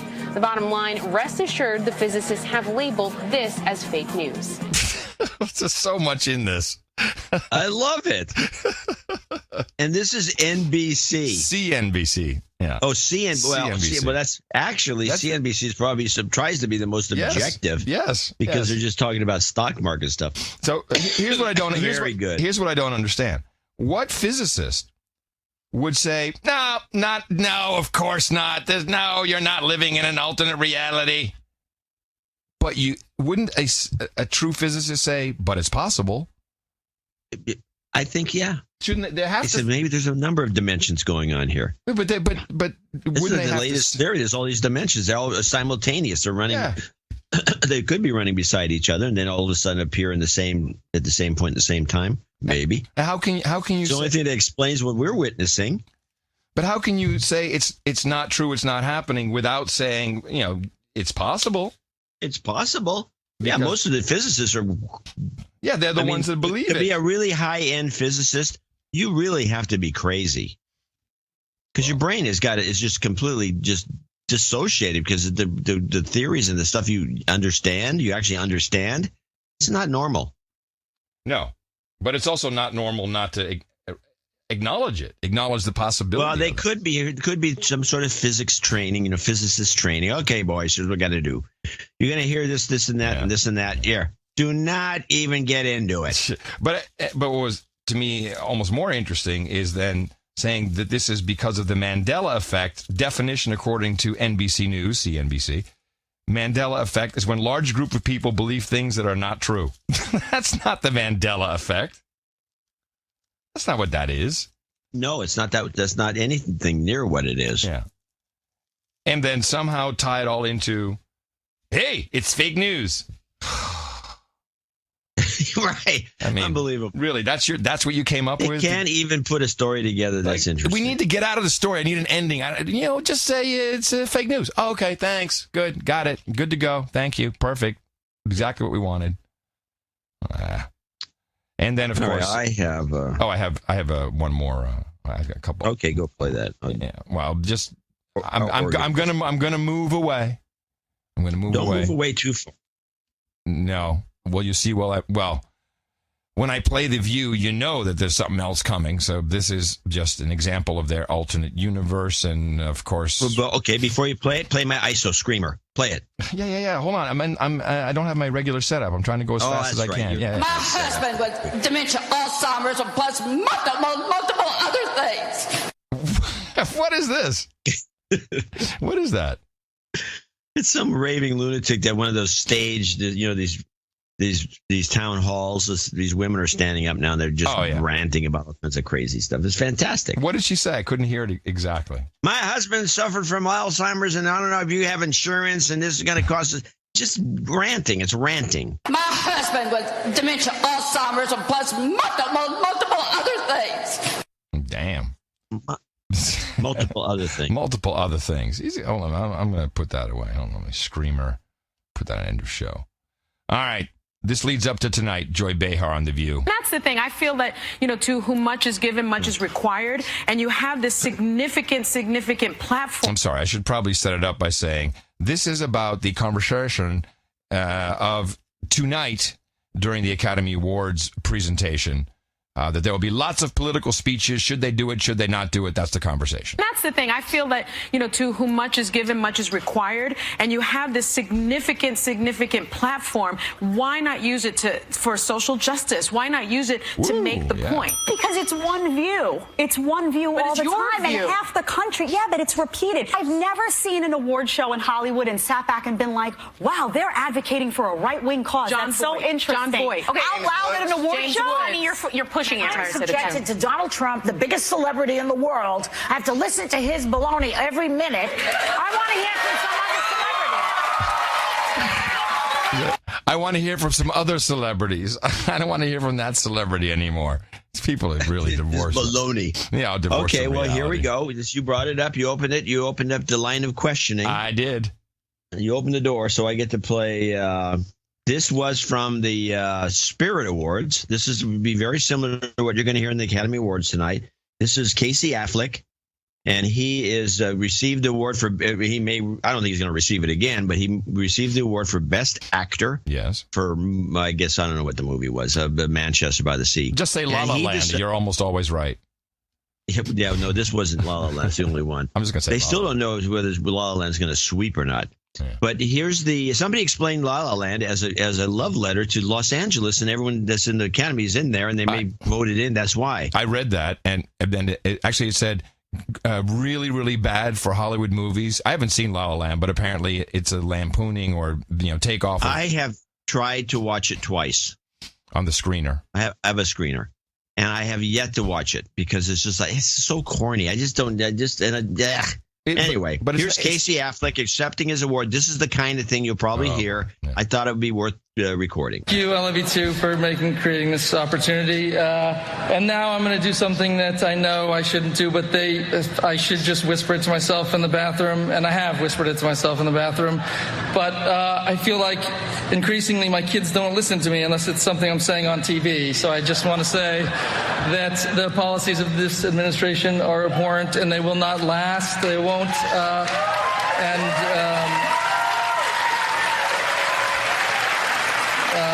You don't have to clap out of obligation. It'll be over quicker if I just wrap up. And they're really un-American. And also, where's Ezra? I was reading something that Ezra's mom wrote this week, and she said that it's a time to struggle for the future and the soul of our nation. And I know this feels preachy and boring, and I'm preaching to the choir, but I'm just lending my little voice to the chorus here and saying that all of you. You are struggling. You're doing it so well and speaking up, and I'm really proud to be a part of this community for that reason, and because you give me trophies and you cast me in movies and stuff like that. So thank you all very, very much. That's it. Thank you. He clearly has a problem. Parenting his kids. This is yes, really, absolutely. And he's always mumbling in the bathroom, apparently. Yeah. But this preaching to the choir, this is if this is going to be in the Academy Awards, they're going to have to put a stop to it. This was the worst banal kind of statement about a guy who's been in office for a month. He hasn't really done one thing or another so much so that you can condemn him and saying it's the worst ever and all the rest of it. This is not going to be a pleasant Academy Awards if they're going to have this kind of speech. This is boring. It's stupid. It's going to be maybe just do a drinking game. Every time the color orange is mentioned, have a drink. Cheetos, have a drink. Small hands, have a drink. Yeah. Hair. Putin. You have a drink of vodka. Putin. I'm not looking forward to this, and the movies don't look that good either. This is going to be a bad Academy Award. And I have to say that Tina the Keeper and I, since we're here visiting, we're going to dinner with a dude named Ben here and his wife, and we're recording it at home. And we'll watch it tomorrow night. I need, for professional reasons, I have to have a report. Obviously, I have to see what's going on. But yeah, it's going to be horrible. But the Today Show and the New York Times, they're all in. No matter who wins, politics will likely take the stage Sunday if recent award shows like the Golden Globes are any indication. We need the principled press to hold power to account. What is the principled press exactly? The principled press. That's a new one. Good catch. The principled press to how... That means the New York Times and WAPO. WAPO. Hold on. The principled press. Let me write that down. She says the principled press. Yeah. Screw all you other locals. Hey, all you losers who aren't in the principled press. Hey, losers. Just shut down. It's insulting. Listen to this. To account, to call them on the carpet for every... I said something else. It was the principled press to hold power to account, I think. Principled press to hold power to account, to call them on the carpet for every... Call them on the carpet. Yeah, I like alliteration like that. Call them on the carpet. Well, so we can do more alliteration. This is good. I like her a lot. This is fun. Yeah. Call them on the carpet. The truth is our nation is more divided than ever. The New York Times will even debut its first ever Oscars ad with the message, "The truth is more important than ever." The sign that with millions watching, Hollywood's biggest night could become its most political. What I don't understand is the New York Times making ads? They did an ad. They've done ads before, like 30, 40 years ago. And they did a TV ad for I think it's been running, or they're going to run it in the Academy Awards. Why are they doing that? What is, I'm curious. I don't know why. Now that you mentioned it, they're again preaching to the choir. I have no idea. Back to, or maybe it's to encourage. Here's a thought, is a conspiracy thought. The idea is it's like an ad with trigger words in it that'll get these crazy actors and actresses to start go nuts on the stage. Yeah, okay, I agree. It's got to be, this world sucks because of this red-headed, green-eyed monster that's in the office. Pumpkinhead. Cheeto Man. Yeah, you're right. It's a validation is what it is. Validating what the actors can now do. It's a wink, wink, nudge, nudge. It's okay. You go, actors. We're all behind you. We'll be taking notes because this is going to be good material. You're going to get a lot of free publicity. So go for it because we're with you. They're going to ruin their careers potentially, but New York Times is going to write it up in a positive way. I introduced you to villain character actor Robert Davi earlier. He has a very good idea for all of these fabulous Hollywood actors and other people accepting awards and just people attending in general. He says, this is great. I love that you have such big hearts for... In actuality, he wrote an open letter to Hollywood and to the Academy about this. And his argument was, why not let immigrants, legal and illegal, enjoy all of America and invite them as your guest to the Academy Awards? 3,500 seats at the Oscars, and there's other parties all around town, the Vanity Fair party. Let them come as guests. Give 3,000 tickets to the illegal immigrants, the criminals, the refugees. Let them enjoy the Wolfgang Puck dinners and the governor's ball and the entertainment. I think it's about time that Hollywood, which they do great things, and I respect all those talents, by the way. I disagree vehemently the message they're giving America. So I want to have all of the migrants. I ask all of you, if you're listening to me, converge on Hollywood Boulevard on the night of the Oscars and be guests of all the people that believe we should have a country of no law and no order. I don't want any barriers, and I say that the men in blue, the police officers, Hollywood shouldn't hire them to protect them anymore. Of course not. They shouldn't have those protections. I mean, the hypocrisy of it all, you know. And then, after the party, bring tents and camp out in Bel Air. There's 9-acre homes. There's a lot of acres. I think they should camp out there and see what happens. I mean, we're all for, and this is with love in my heart. This is with love in my heart. Well, that's how you sign the peace with great love. I think we should even, just even invite some of them right there from wherever they might be in Budapest right now, and bring them over and say, come on. Habibi, come to the Oscars. Habibi. I mean, it's sad that they don't. No, look, there's a lot of people. Let me, with the caveat of this, a lot of people in Hollywood have big hearts. A lot of talents have big hearts, but I think a lot of them do. They do, absolutely, and they do great things. But for some reason, they've lost sight of the American worker. They've lost sight of America, the blue collar of America, and what America stood for. Yeah, you're going to lose sight of your career, but I appreciate what you're saying. It's very funny. Well, he'll get hired by James Woods. Yeah, when he produces something. I like the little microaggression there from the Jew calling the Arab Habibi. That was that very, very nice little microaggression. Yes, microaggression. This guy's good. I thought it was fantastic. This is getting better by the week. Our show is improving because of the craziness of the second dimension. Yes. Oh, the second dimension. Very nice. Yeah, we're. How about let's play some off. Here's the hit. Well, there's actually I got a lot of clips left, but we're going to run out of time.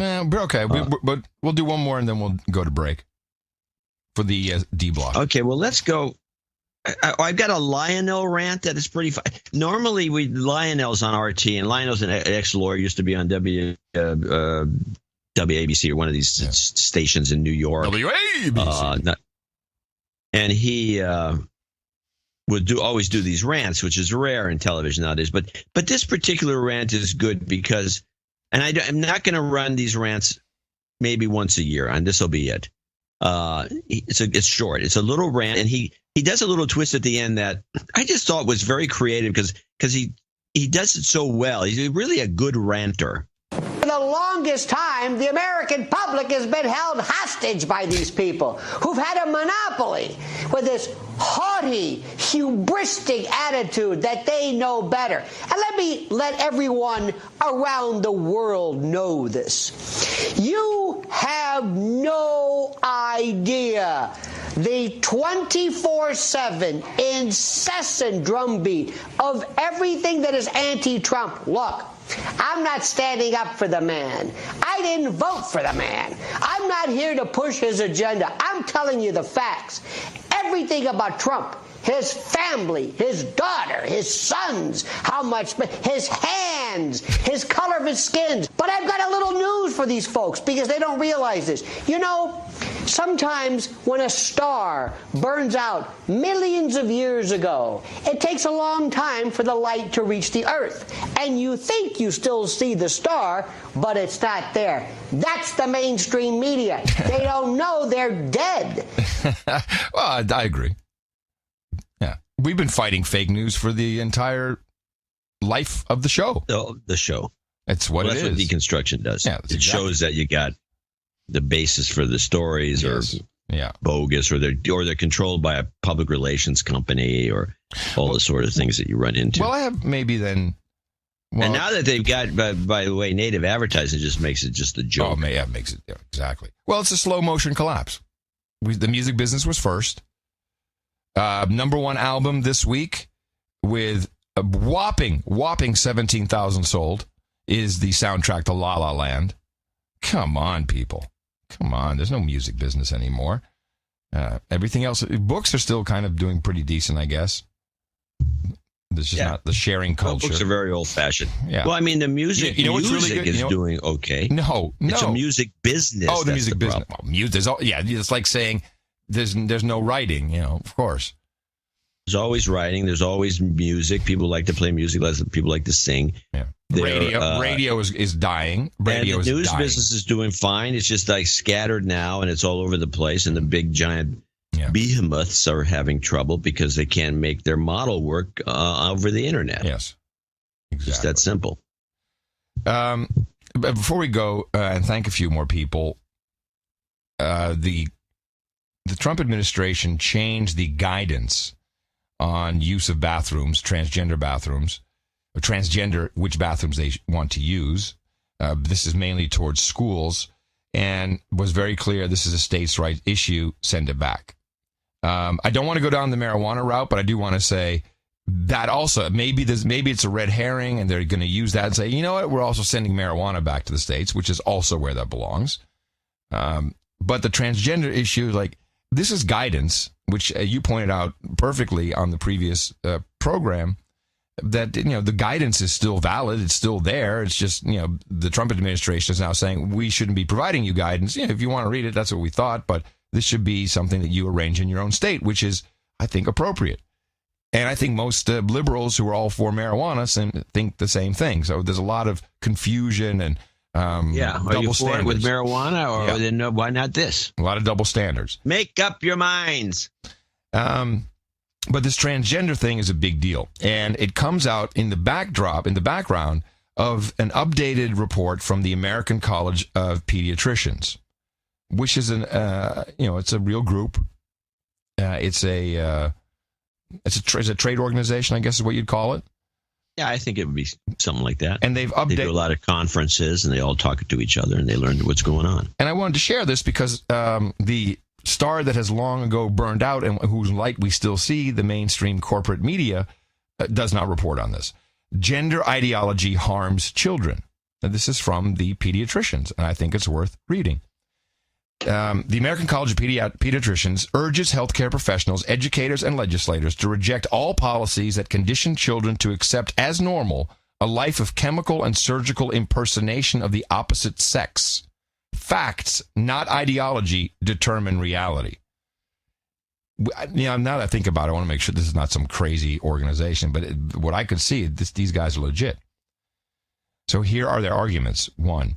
Human sexuality is an objective biological binary trait. XY and XX are genetic markers of male and female, respectively, not genetic markers of a disorder. So now they're calling it a disorder. The norm for human is designed to be conceived either male or female. Human sexuality is binary by design, with the obvious purpose being the reproduction and flourishing of our species. The principle is self-evident. The exceedingly rare disorders of sexual development, DSDs, sexual development disorder, including but not limited to testicular feminization and congenital adrenal hyperplasia, are all medically identifiable deviations from the sexual binary norm. And what? He said, it's just funny the way you position. Whoa, man. Whoa, it's dude, like Jack the Stoner. Dude, you get like testicular feminization and congenital adrenal hyperplasia. Whoa, man. Whoa, man. Individual with DSDs, also referred to as intersex, do not constitute a third sex. 2, no one is born with a gender. Everyone is born with a biological sex, gender, and psychological concept, not an objective biological one. I don't have to go into detail on that. 3, a person's belief that he or she is something they are not is, at best, a sign of confused thinking. I can't wait for this to... Well, someone should report on this. When an otherwise healthy... Probably you have to have meetings to report on this. Oh, geez, what are we going to do? Oh, it'd be horrible. When an otherwise healthy biological boy believes he is a girl, or an otherwise healthy biological girl believes she is a boy, an objective psychological problem exists that lies in the mind, not the body, and it should be treated as such. These children suffer from gender dysphoria. Gender dysphoria, GD, formerly listed as gender identity disorder, is a recognized mental disorder in the most recent edition of the Diagnostic and Statistical Manual of the American Psychiatric Association, DSM-5.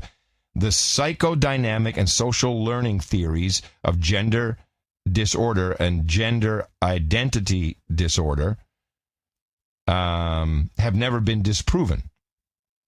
4, puberty is not a disease, and puberty-blocking hormones can be dangerous. Yeah, this is crazy stuff that's happening.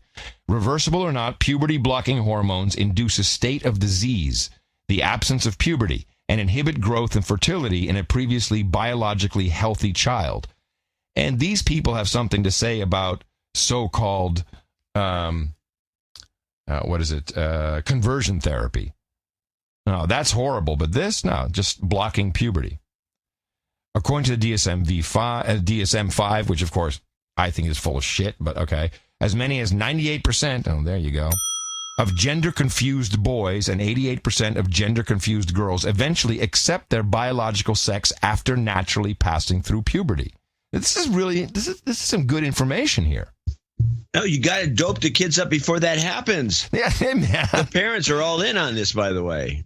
There's a lot of like Munchausen's by proxy, people that just let their kid, become a freak because they just, think it's a great idea. It's a little 12-year-old, and the next thing you know, they're, little Johnny, let's cut his dick off. That'd be great because then we have a great kid that would really get us a lot of attention. Oh man, there's some of that going on, and it's probably. I think there's a lot of it going on. We've had clips with these parents. That's what he wants. Yeah, it's the parents like that Casey Affleck who can't discipline his kids. That's who's doing this. Yeah, I mean, instead mumbles in the bathroom. And I don't take that back. I'll take that back. But you can do whatever you want to do. You can let your kid do whatever you want to do. I really don't care. It's all fine with me. And I hope it really makes everybody happy. So I have no problem whatsoever. I know plenty of trans people. I don't care. I really don't care. But I think this is important information for parents and children alike, and educators, and all kinds of people. A couple more here. We have a lot of trans listeners. Yes, we do, of course. And a lot of it could be from the atrazine, or a lot of it can be natural because chimeras, I think, exist. Yes. Where you have both male and female DNA in you, and you got to make a choice, and sometimes it creates all kinds of problems. There's a lot of issues here, but I think what we're talking about, so we don't offend any of those particular listeners, we're talking about a kid, like an 11-year-old, who is younger, John, younger. We're talking 7-year-olds. We've had stories decided about that. by the parents who are freaks, and that's the freaks we're talking about. That they're going to start giving the kid all kinds of crazy drugs. Yeah, to screw them up, and instead of letting them develop naturally. Check it out. Pre-pubertal children who use puberty blockers to impersonate the opposite sex will require cross-sex hormones in late adolescence. This combination leads to permanent sterility. These children will never be... I got a lump in my throat. This is horrible. These children will never be able to conceive any genetically related children, even via artificial reproductive technology. In addition, cross-sex hormones, testosterone and estrogen, are associated with dangerous health risks, including but not limited to cardiac disease, high blood pressure, blood clots, stroke, diabetes, and cancer. Anal leakage, I think, too, but they didn't put that in there. 7. Rates of suicide are nearly 20 times greater among adults who use cross-sex hormones and undergo sex reassignment surgery, even in Sweden, which is among the most LGBTQ-affirming countries. What compassionate and reasonable person, it says here, would condemn young children to this fate, knowing that after puberty, as many as 88% of girls and 98% of boys will eventually accept reality and achieve a state of mental and physical health? 8, conditioning children into believing a lifetime of chemical and surgical impersonation of the opposite sex is normal and healthful is child abuse. Whoa, there they go. Well, that's what you've been saying all along. Yeah, that's why I dinged him. Endorsing gender discordance as normal via public education and legal policies will confuse children and parents, leading more children to present gender clinics,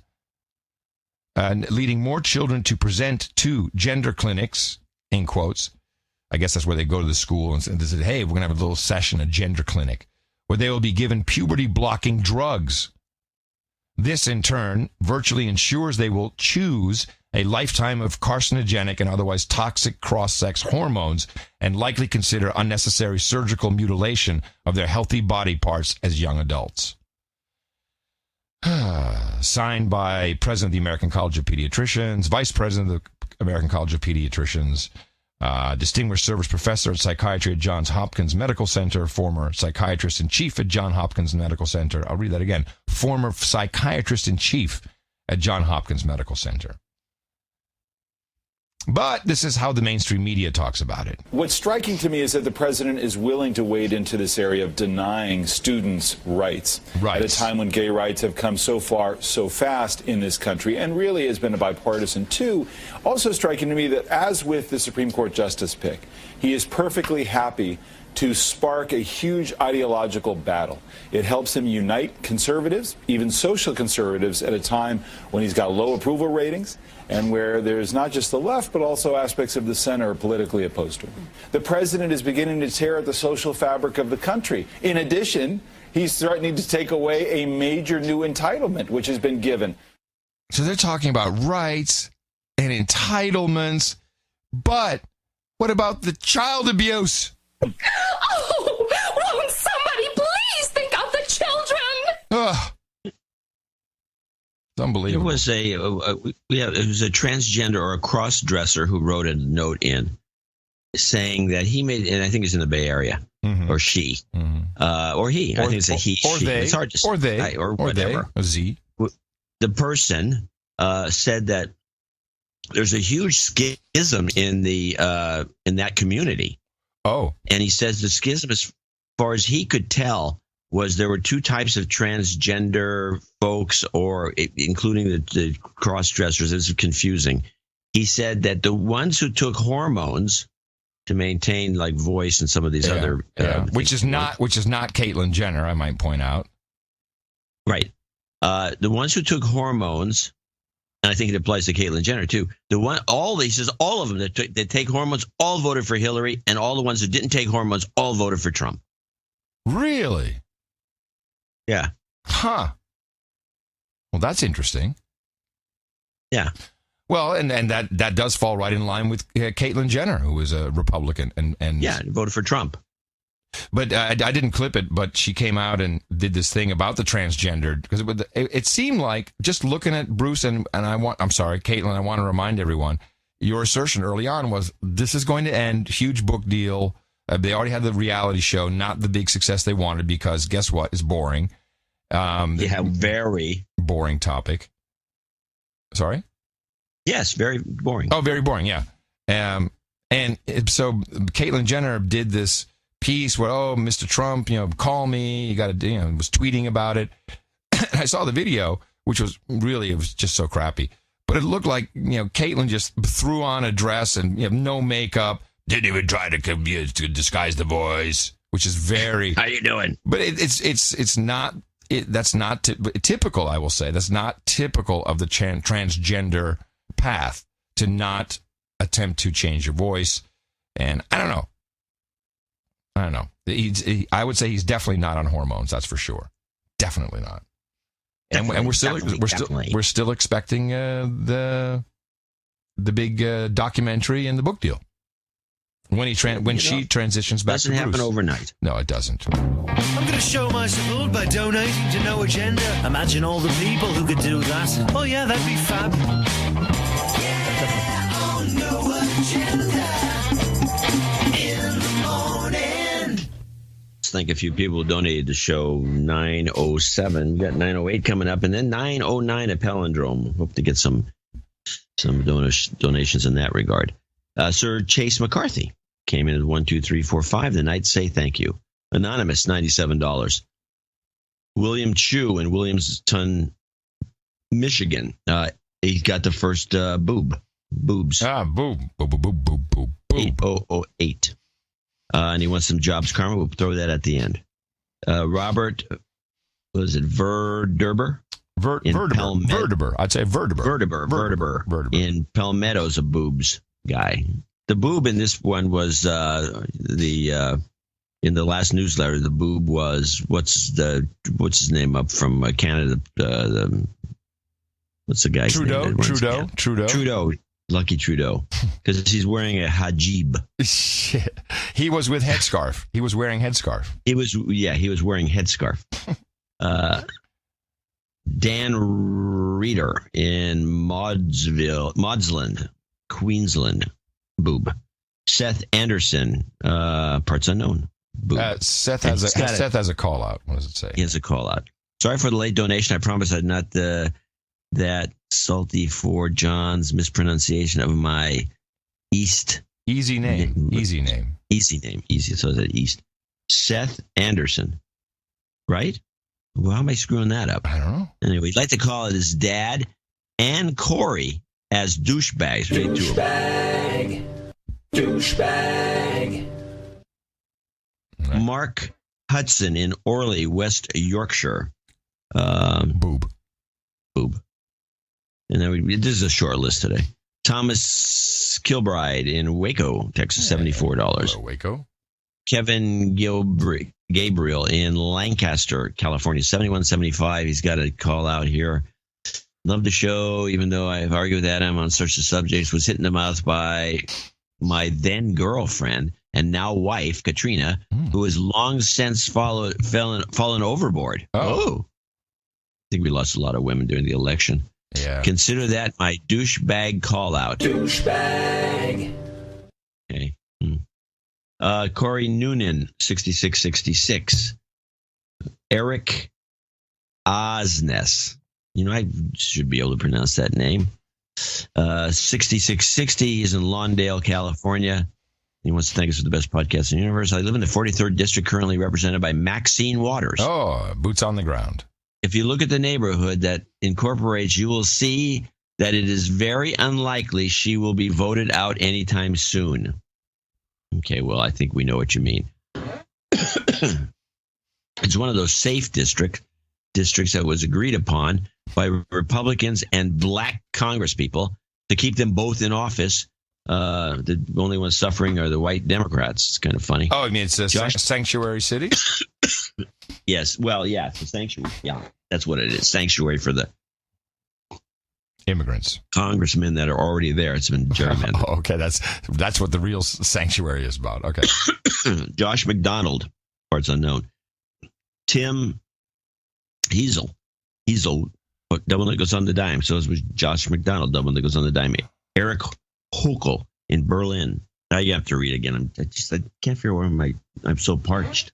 Yes. Eric Hokel, Berlin, $52, Deutschland. Chris Sundberg, Mercer Island, Washington. Resist we much, he says. And that is 51 even.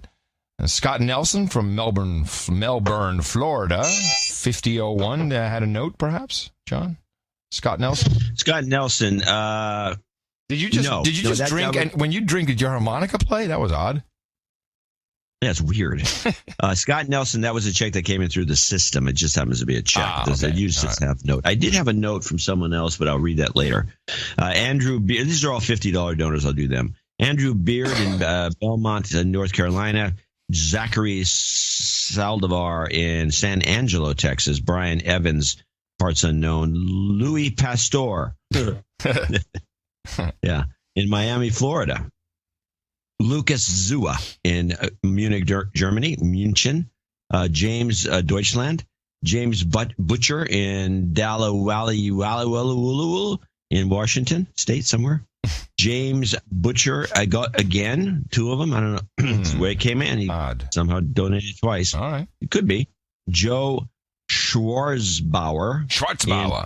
In Florissant, Missouri. And last but not least, and it is least, it's not that many today. We got 1, 2, 3, 4, 5, 6, 7, 8, 9 $50 donors. And the last one is Mitchell Kaufman in Hillsboro, Oregon. I want to thank these folks and everyone else. We got another show coming up, by the way, on Thursday. Yes. Dvorak.org/NA is the place to find the donation page. And, of course, thanks to everyone who came in under $50. That is on this program, typically for reasons of anonymity, and we appreciate that. People on the subscriptions, all of that really helps. And, of course, as John said, we'll have another show coming up on Thursday. Remember us at Dvorak.org/NA. All of those who need some jobs, Karma. Jobs, jobs, jobs, and jobs. Let's vote for jobs.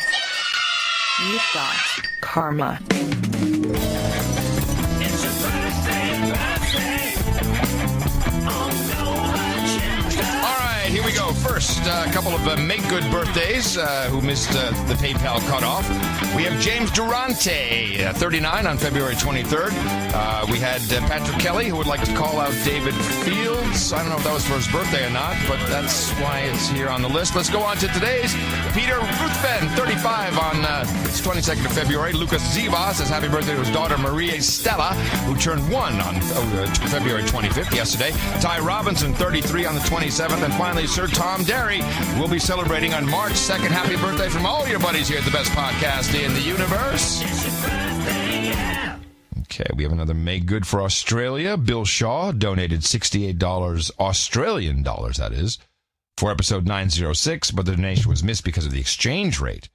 He came in at 49. Well, that's the one I actually said his name, and then it looked like it was he wanted to be anonymous because he was at 49. I sent him a note about this. And so I pulled back. I said, no, he did. I mumbled.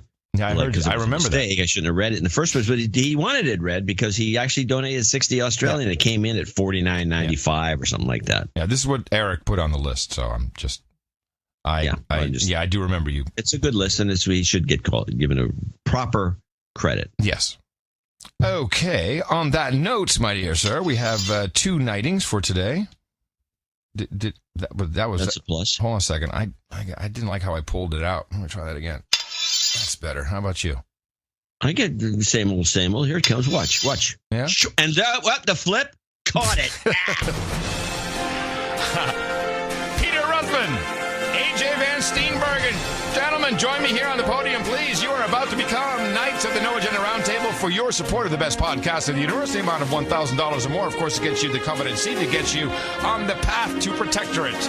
That's right. And I hereby proudly pronounce the Sir Peter of Sydney's North Short and Sir Dogbert of the Social Underverse. Gentlemen, for you we have Hookers and Blow, Rent Boys and Chardonnay, Whiskey and Bacon, Kilts and Kilter Ale, Cheap Wine and Chili Dogs, Drams and DMT. We got Malted Barley and Hops. We got Whiskey and Wet Wipes, Opium and Warm Orange Juice, Mutton and Mead, Ginger Ale and Durables, Sparkling Cider and Escorts, and of course, Breast Milk and Pablum. Head on over to noagendanation.com/rings and let Eric, the shill, know where everything be sent off to. And thank you very much. I saw a tweet yesterday of a night ring with a certificate and the sealing wax. So it's good. I missed it. Yeah. Look at my retweets. Look at my retweets, baby. That's where it's all happening. One of our producers sent this piece in. They sent a page from the New York Times, and I wanted to at least mention it because it was Nicholas Kristof wrote it. Mm-hmm. It was, and I just had a quote from one paragraph. This is again, one of the. This is the whole New York Times. If you look at the New York Times, especially the op-ed page, it's just Trump hate. Yeah. It's unbelievable. Yeah, it is. Husbands are deadlier than terrorists. Is the headline. He's got a graph in here. He says. Above all, fear spouses. He's talking about terrorists and this bull crap that these Muslims, anyone's dangerous at all. Above all, fear spouses. Husbands are incomparably more deadly in America than jihadist terrorists. Because the husbands are so deadly in part because in America, they have ready access to firearms, even when they have a history of violence. Come on. Yeah, that'll do it. I want to thank Andrew Jones. Don't ref Grant Greenwald was on Democracy Now, and I felt like I was kind of. How's he look? Does his Bell's palsy better? I got to tell you, it's almost gone. Okay, good. Now there was an odd shadow on that side of his face, the right side of his face. I couldn't tell if that was just the lighting. He also is still kind of turning his head away a little bit, which is obvious. Well, it's the left side of his face that had the Bell's palsy. But it's the right side that looked weird. It was left for the viewers, right for him. I'm pretty sure. No. Yes, no, it was for the viewers, the right side. No, it was the left side. Well, no, it was not. The left side bothered me. Well, you don't remember the side. That's I do. Mandela effect. Mandela effect. Mandela effect. No, it's Mandela effect. Could be. I no doubt about it. And maybe he never had palsy at all. Uh-huh. How about that? I got you there, didn't I? That's even better. He is definitely a Trump hater, but he speaks truth to truth. And he came on, he talked about What is going on within the deep state? Yes. Well, one thing, he's also a deep state hater. Yeah. And he's also a hater of people who exaggerate. I kind of think what he's thinking about is with his Trump hate is, hey, let's hate Trump for the right reasons. Yeah, that is a great way to categorize it. Yeah, exactly. A three-parter and well worth it, I feel. Here he is, and he makes an accusation about the deep state, which, of course, is the intelligence agencies and the Das Apparat that is working underneath the top-level government we see. One of the main priorities of the CIA for the last 5 years has been a proxy war in Syria designed to achieve regime change with the Assad regime. Hillary Clinton was not only for that, she was critical of Obama for not allowing it to go further, and wanted to impose a no-fly zone in Syria and confront the Russians. Donald Trump took exactly the opposite view. He said, we shouldn't care who rules Syria. We should allow the Russians and even help the Russians kill ISIS and Al-Qaeda and other people in Syria. So Trump's agenda that he ran on was completely antithetical to what the CIA wanted. Clinton's was exactly what the CIA wanted, and so they were behind her. And so they've been trying to undermine Trump for many months throughout the election, and now that he won, they are not just undermining him with leaks, but actively subverting him. There's claims that they're withholding information from him on the grounds that they don't think he should have it and can be trusted with it. They are empowering themselves to enact policy. I hadn't heard about this withholding information. We had a clip on the last show. Then for whatever reason, I don't recall it. Yeah, and he's been bitching about it. And rightfully so. People say, it's bullcrap. He gets everything. No, we had a clip on the last show from an ex-CIA guy. Oh, yeah. Yes. I remember. Who bitched about it, too. This, of course, is dangerous, according to Greenwald. Now, I happen to think that the Trump presidency is extremely dangerous. You just listed off in your newscast that led the show many reasons. They want to dismantle the environment. They want to eliminate the safety net. They want to empower billionaires. They want to enact bigoted policies against Muslims and immigrants and so many others. And it is important to resist them. And there are lots of really great ways to resist them, such as getting courts to restrain them, citizen activism, and most important of all, having the Democratic Party engage in self-critique to ask itself how it can be a more effective political force in the United States after it has collapsed on all levels. That isn't what this resistance is now doing. What they're doing instead is trying to take maybe the only faction worse than Donald Trump. You nailed it, John. It's exactly what he wants. Which is the deep state, the CIA, with its histories of atrocities, and say they ought to almost engage in like a soft coup where they take the elected president and prevent him from enacting his policies. And I think it is extremely dangerous to do that. And so to urge that the CIA and the intelligence community empower itself to undermine the elected branches of government is insanity. That is a prescription for destroying democracy overnight in the name of saving it. And yet that's what so many, not just neocons, but the neocons' allies in the Democratic Party are now urging and cheering, and it's incredibly warped and dangerous to watch them do that. Yes. Yep. Yes. Rob Reiner. Yeah, great example. Exactly. Final clip in the series here. And, of course, Greenwald knows a lot about dealing with confidential information. He was part of the entire system that published Snowden's data. But there's, of course, a big double standard. For example, there have been lots of claims made about the communications that General Flynn had with Russian diplomats and what these transcripts supposedly reflect, and yet nobody has seen the transcripts. We've seen little bits and pieces of them. We haven't seen the whole transcript. We ought to see that whole transcript, and my colleague John Schwartz, who wrote that piece, is absolutely right that it's within President Trump's power to order it instantly declassified. There's no review of that decision, and then it can be made public. On the other hand, it is really bizarre to hear people suggest that the president now ought to take the most sensitive intercepts that the government is capable of obtaining, which is how they eavesdrop on Russian officials inside the Kremlin and just toss them to the public. Like there's no problem at all with doing that. I think that what you're seeing here is this really disturbing double standard that all we've heard since the war on terror is that classified information is sacred, and anybody who leaks it is treasonous and satanic and belongs in jail for a really long time.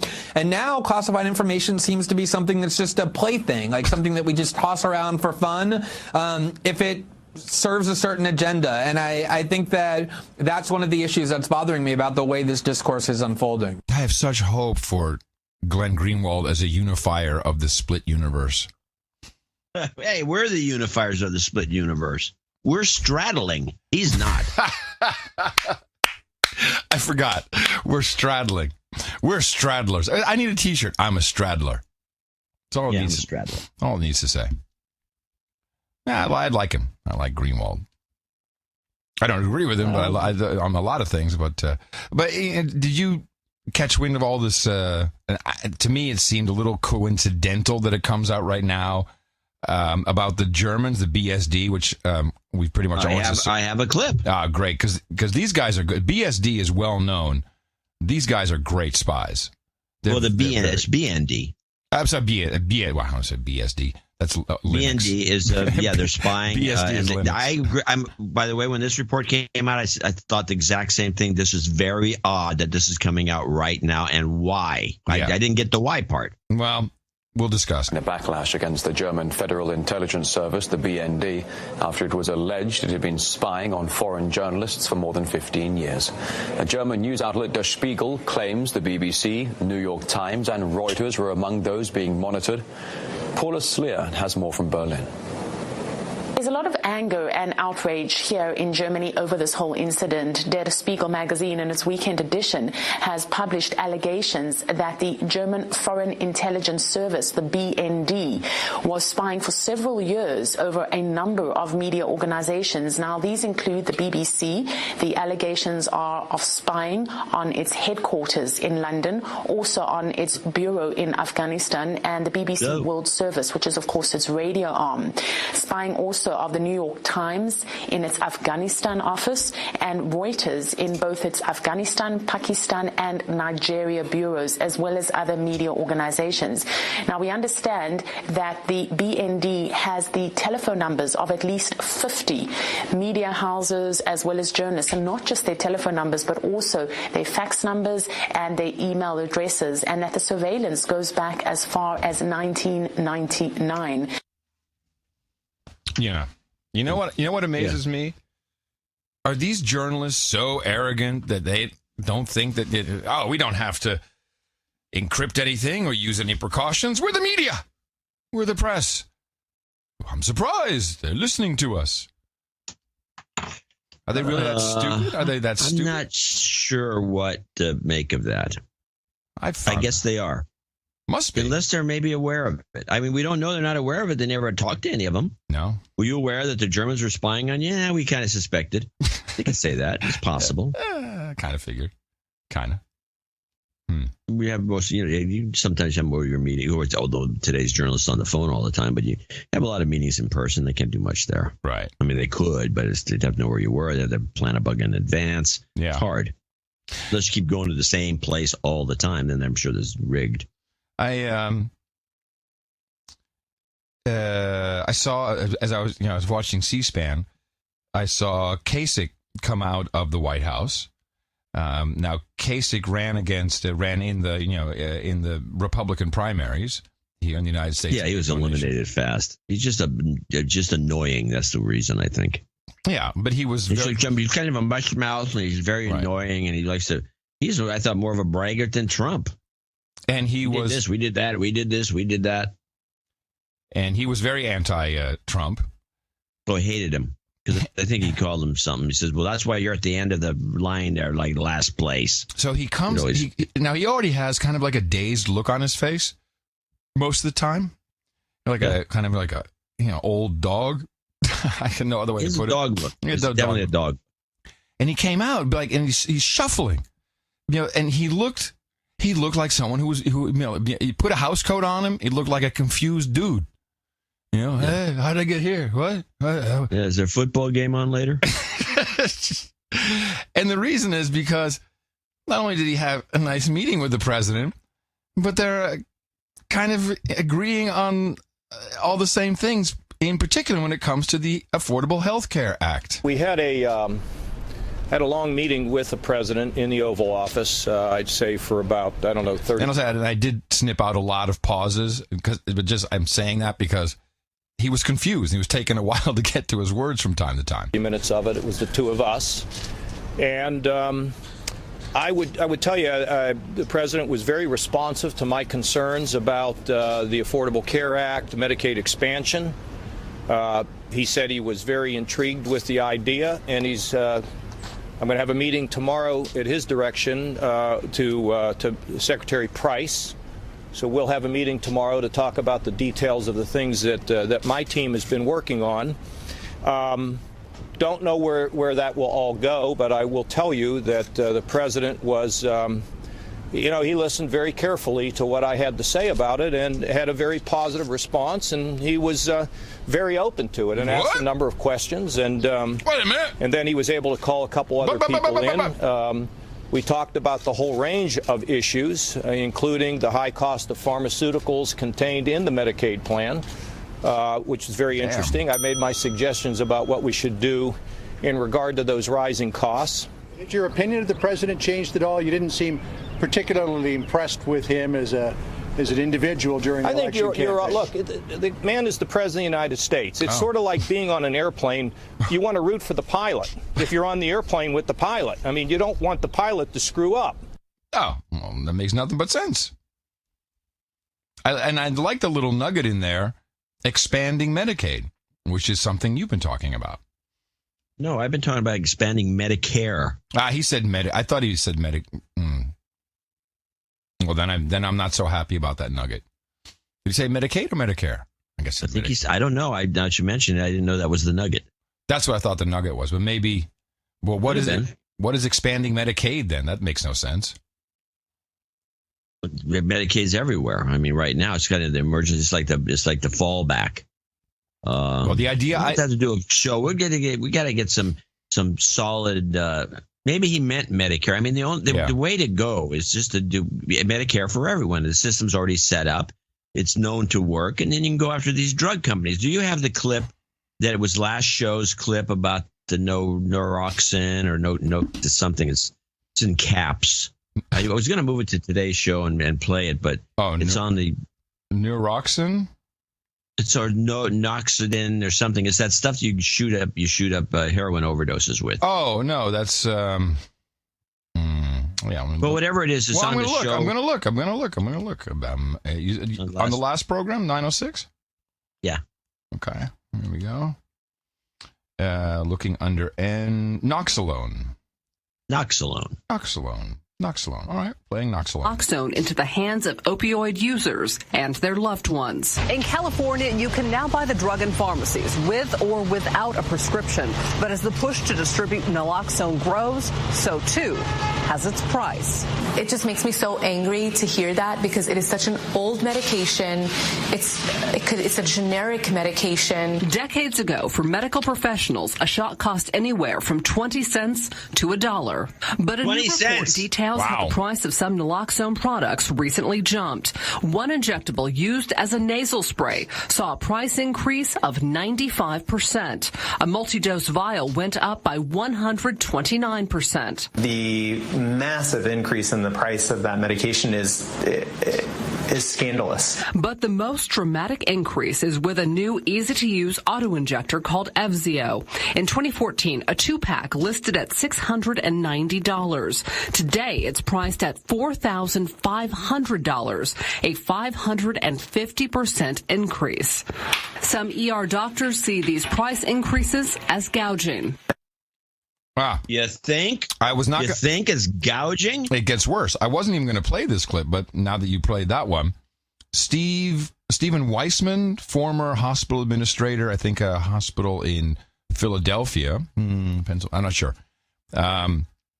He opens up here about pricing within the insurance system. You can call me a cynic, but the healthcare industry spends more on lobbying than the oil and gas industry, defense industry, and aerospace industry combined.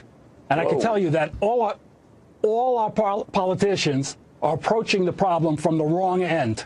Everybody everybody's got a health care plan, Tucker, which you probably know better than anybody else in the country. It's repeal Obamacare, replace Obamacare, amend Obamacare, and all of the plans are based on the false idea that we have an insurance problem in the United States, when what we really have in the United States is a health care billing problem, a medical price problem. Insurance is only there to pay the medical bills. Right. Medical bills is what the real problem is. The one thing that every politician avoids talking about like the plague is medical pricing. Healthcare pricing is sick. There's no such thing as a market price. It's hard to believe that this is an issue that they're missing. I think it has something to do with the lobbying power of the industry. You ask the price of any service, you can't get a straight answer. The only answer you'll ever get is what insurance do you have? Right. Everybody's price depends on how much can be extracted from you personally. And the consumer, the patient, is helpless and hopeless. We can't shop because there's no real pricing. We depend on the healthcare provider to tell us what our individual price is supposed to be. But what nobody will tell you is that the patient that comes right after you for the exact same service may be paying 1/10 what you're paying or 10 times more than you're paying. Yep, there you go. I didn't know about the lobby. I don't know if that's true, but I believe it's true, and I think a lot of it all big pharma. Yeah. And not only that, but big pharmas, and they're the ones who are jacking these prices up, which make everything more expensive, and it just ratchets up the price of the insurance, which is the idea. Because the insurance companies only make a small percentage, but if their small percentage is off of $1 million is one thing. If the exact same small percentage is off of $10 billion, that's another number altogether. He recounted a story of a lady who had gone to the same pharmacy for decades and then always got her medication for, I think it was $100. And then she got her super duper Obamacare insurance. And all of a sudden, the charge was $300. And, of course, she has a large deductible, so she was, $200 more out of pocket. And this charging based upon what we can, get, and it's a known fact, we've talked about many times, that it's really 28 cents to the dollar that the doctors get at doctors' hospitals, all the reimbursements. That's what the insurance companies tap it down to. So it's a huge, huge scam. Pricing. It's an outrageous scam. And I will say, and by the way, Trump is one of the few people I've heard talk about the pricing. That's I don't know if he's going to be able to do a damn thing about it, because the other thing, and I think another reason there's so much Trump hate, the media is all in on this. Yeah, they need it. Especially the big networks. They're getting a bulk of the money. They rely on, drug ads. Mm-hmm. They're making all their money from drug ads. We've gone through the ad breakdown on these various shows between the blocks. I did on ABC. Where it says drug ad, drug ad, drug ad, drug ad, drug ad, and then there's maybe a car ad, and then drug ad, drug ad. Well, and it's always truck month. I mean, let's be honest. There's always a good time for to buy a truck. I do want to thank our producer. I forget his name, CS, for putting up a petition on whitehouse.gov. I'm very proud of this, and I'd like everyone to sign this petition. Please ban clicking cameras from the White House press briefing room. It's distracting to listen to. That's a good one. So far, do we have any? Well, we should go click on it. I think we have 0. But I have a clip that I want to get out of the way. All right. Because it's a one shot. Yeah.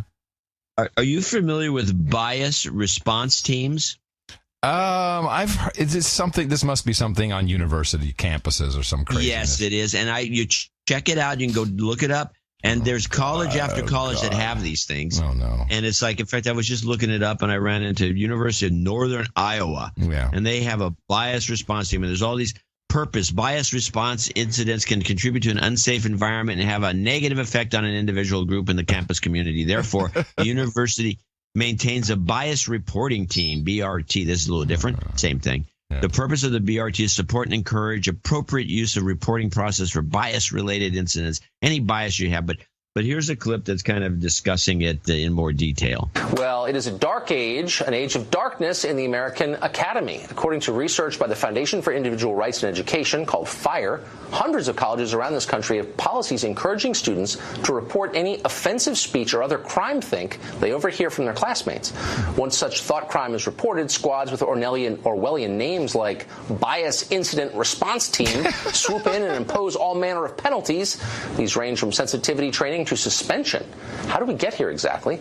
Robert Shibley is the executive director of FIRE, and he joins us now. Robert, thanks a lot for coming on. Thanks very much for having me. It's hard to believe this is real. Bias response teams? Not only is it real, it's really horrifyingly widespread. We found more than 230 of these teams in our searches across campuses nationwide, and we're sure there's more that we haven't identified. The ones we found, though, cover and they monitor the speech of 2.84 million students. So the idea is that the school is sending out students to tattle on other students for saying things they believe is, offensive, indecent, inappropriate? Like, what's the standard? In some cases, and the standard varies, but they're actually trying to seek out bias and destroy it on campuses. And so through a series of online forms that you often fill out, or just encouraging students. I mean, we see, if you see something, say something on some of these bias response team websites, they're encouraging people to come forward, and they say, if you hear something that's biased, and that can be bad.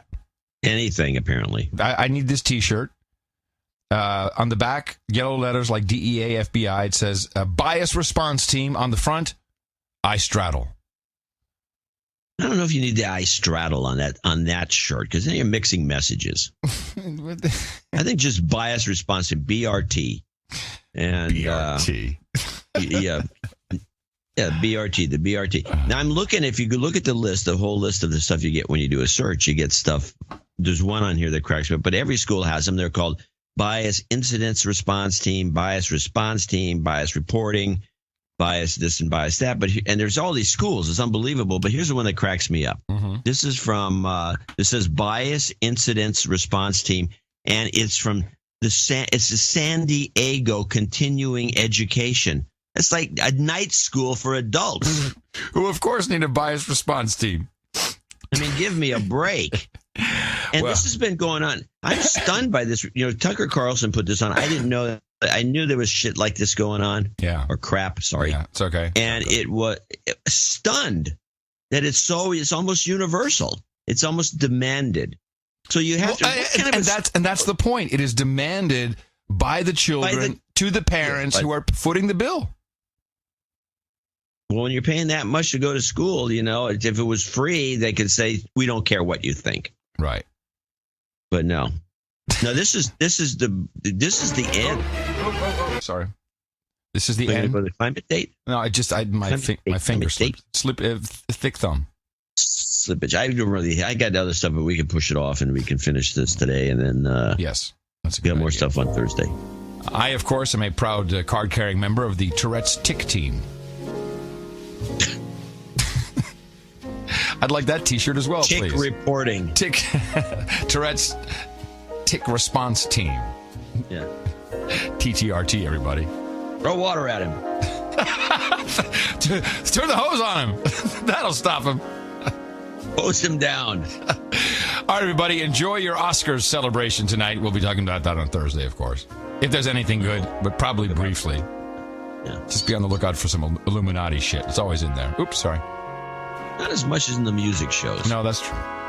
And thank you to our mixologists who have some end of show clips lined up for you and coming to you from the Airstream of Consciousness here in Fayetteville, Arkansas. In the morning, everybody. I'm Adam Curry.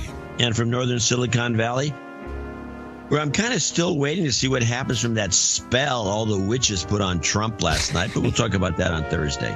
I'm John C. Dvorak. We'll be back on Thursday. Until then, remember us at Dvorak.org/NA. Until then, adios, mofos!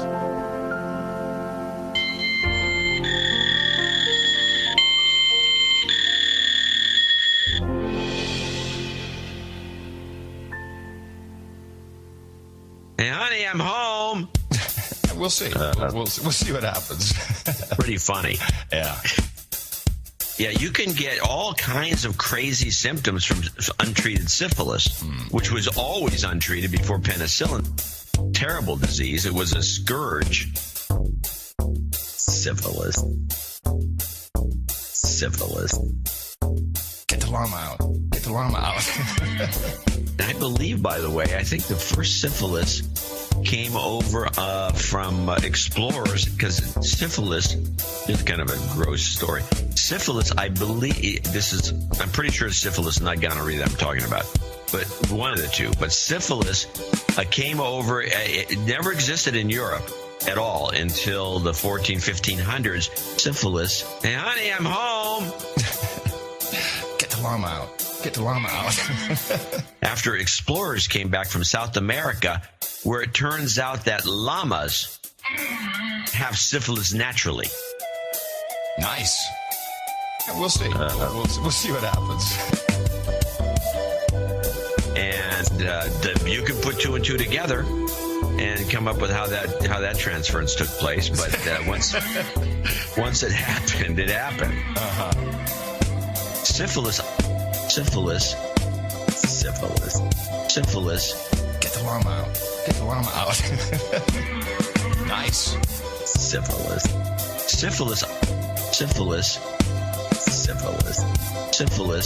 Get the llama out. Get the llama out. Okay. And so anyway, it became a scourge. They couldn't do anything about it, and it wasn't until Fleming came along and accidentally discovered penicillin that they actually got rid of it. It was terrible. Everything makes nothing but sense. My husband with dementia, Alzheimer's, and plus multiple other things. It's a protozoan. We the people must drive this regime out. I'm assuming you're not a moderate. For people to protozoan, like a child. The intellectual capacity of the president is protozoan. You refuse to accept a fascist America and say no. I'm assuming you're like a single-celled microscopic animal for the world, and we must drive them out. It's brilliant. But the other drive them out. We need to stay in the septus for the world, and we must drive them out. We need to stay in this protozoan, like a fat world, and we must drive them out. We need to. I guess you got to go kill the guy. He's a protozoan. If you were truly Hitler or something. This question. We must drive them out. We need this regime. How are protozoan? Facing an emergency. He is facing an emergency. A fascist. I heard it too. People have stood up in protest and continue. I just think the American people had better understand what's going on. This is a bunch of scumbags. And Pence are operating out of Hitler's playbook. Understand what's going on. Syphilis. A bunch of scumbags. And Pence are operating out of Hitler's playbook. President, I just think playbook sanctions lifted. What's going on? Hitler's scumbags. We straddle as best we can. A bunch of scumbags. To straddle the two universes and kind of like a surfer on two surfboards, with two different ways. Because this Klan, fascism.org is saying to the world is that this Klan, this is what they eat, yes, of course. Yeah. And so, they need to do so. That the reptilians are now, this is their normal food. This is what they eat, yes. That's the inauguration. The capacity of the president is protozoan. Unusual. This guy is just... And so, 1504 was... But that's what I think we... Protozoan. Understand that is kind of not the way to go. Stay in the streets and aggressively to close down the street. We're done with Dodd-Frank. We're all organized. And it's up every single year. Okay, I don't want to be rude, though, but are your ears and your eyes working? Because fake news, and he repeated fake. You are fake news. This is fake news. Like a petulant child. The intellectual capacity of the president is protozoan. Sit down. Sit down. Get started. Like that. Fake. Sit down. Sit down. Like that.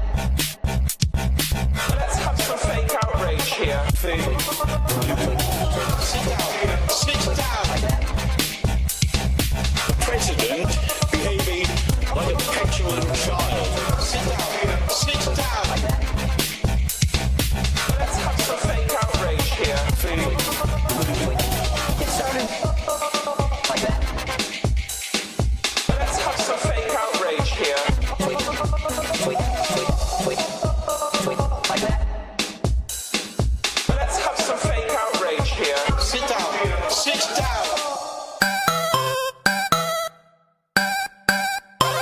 Adios, mofo.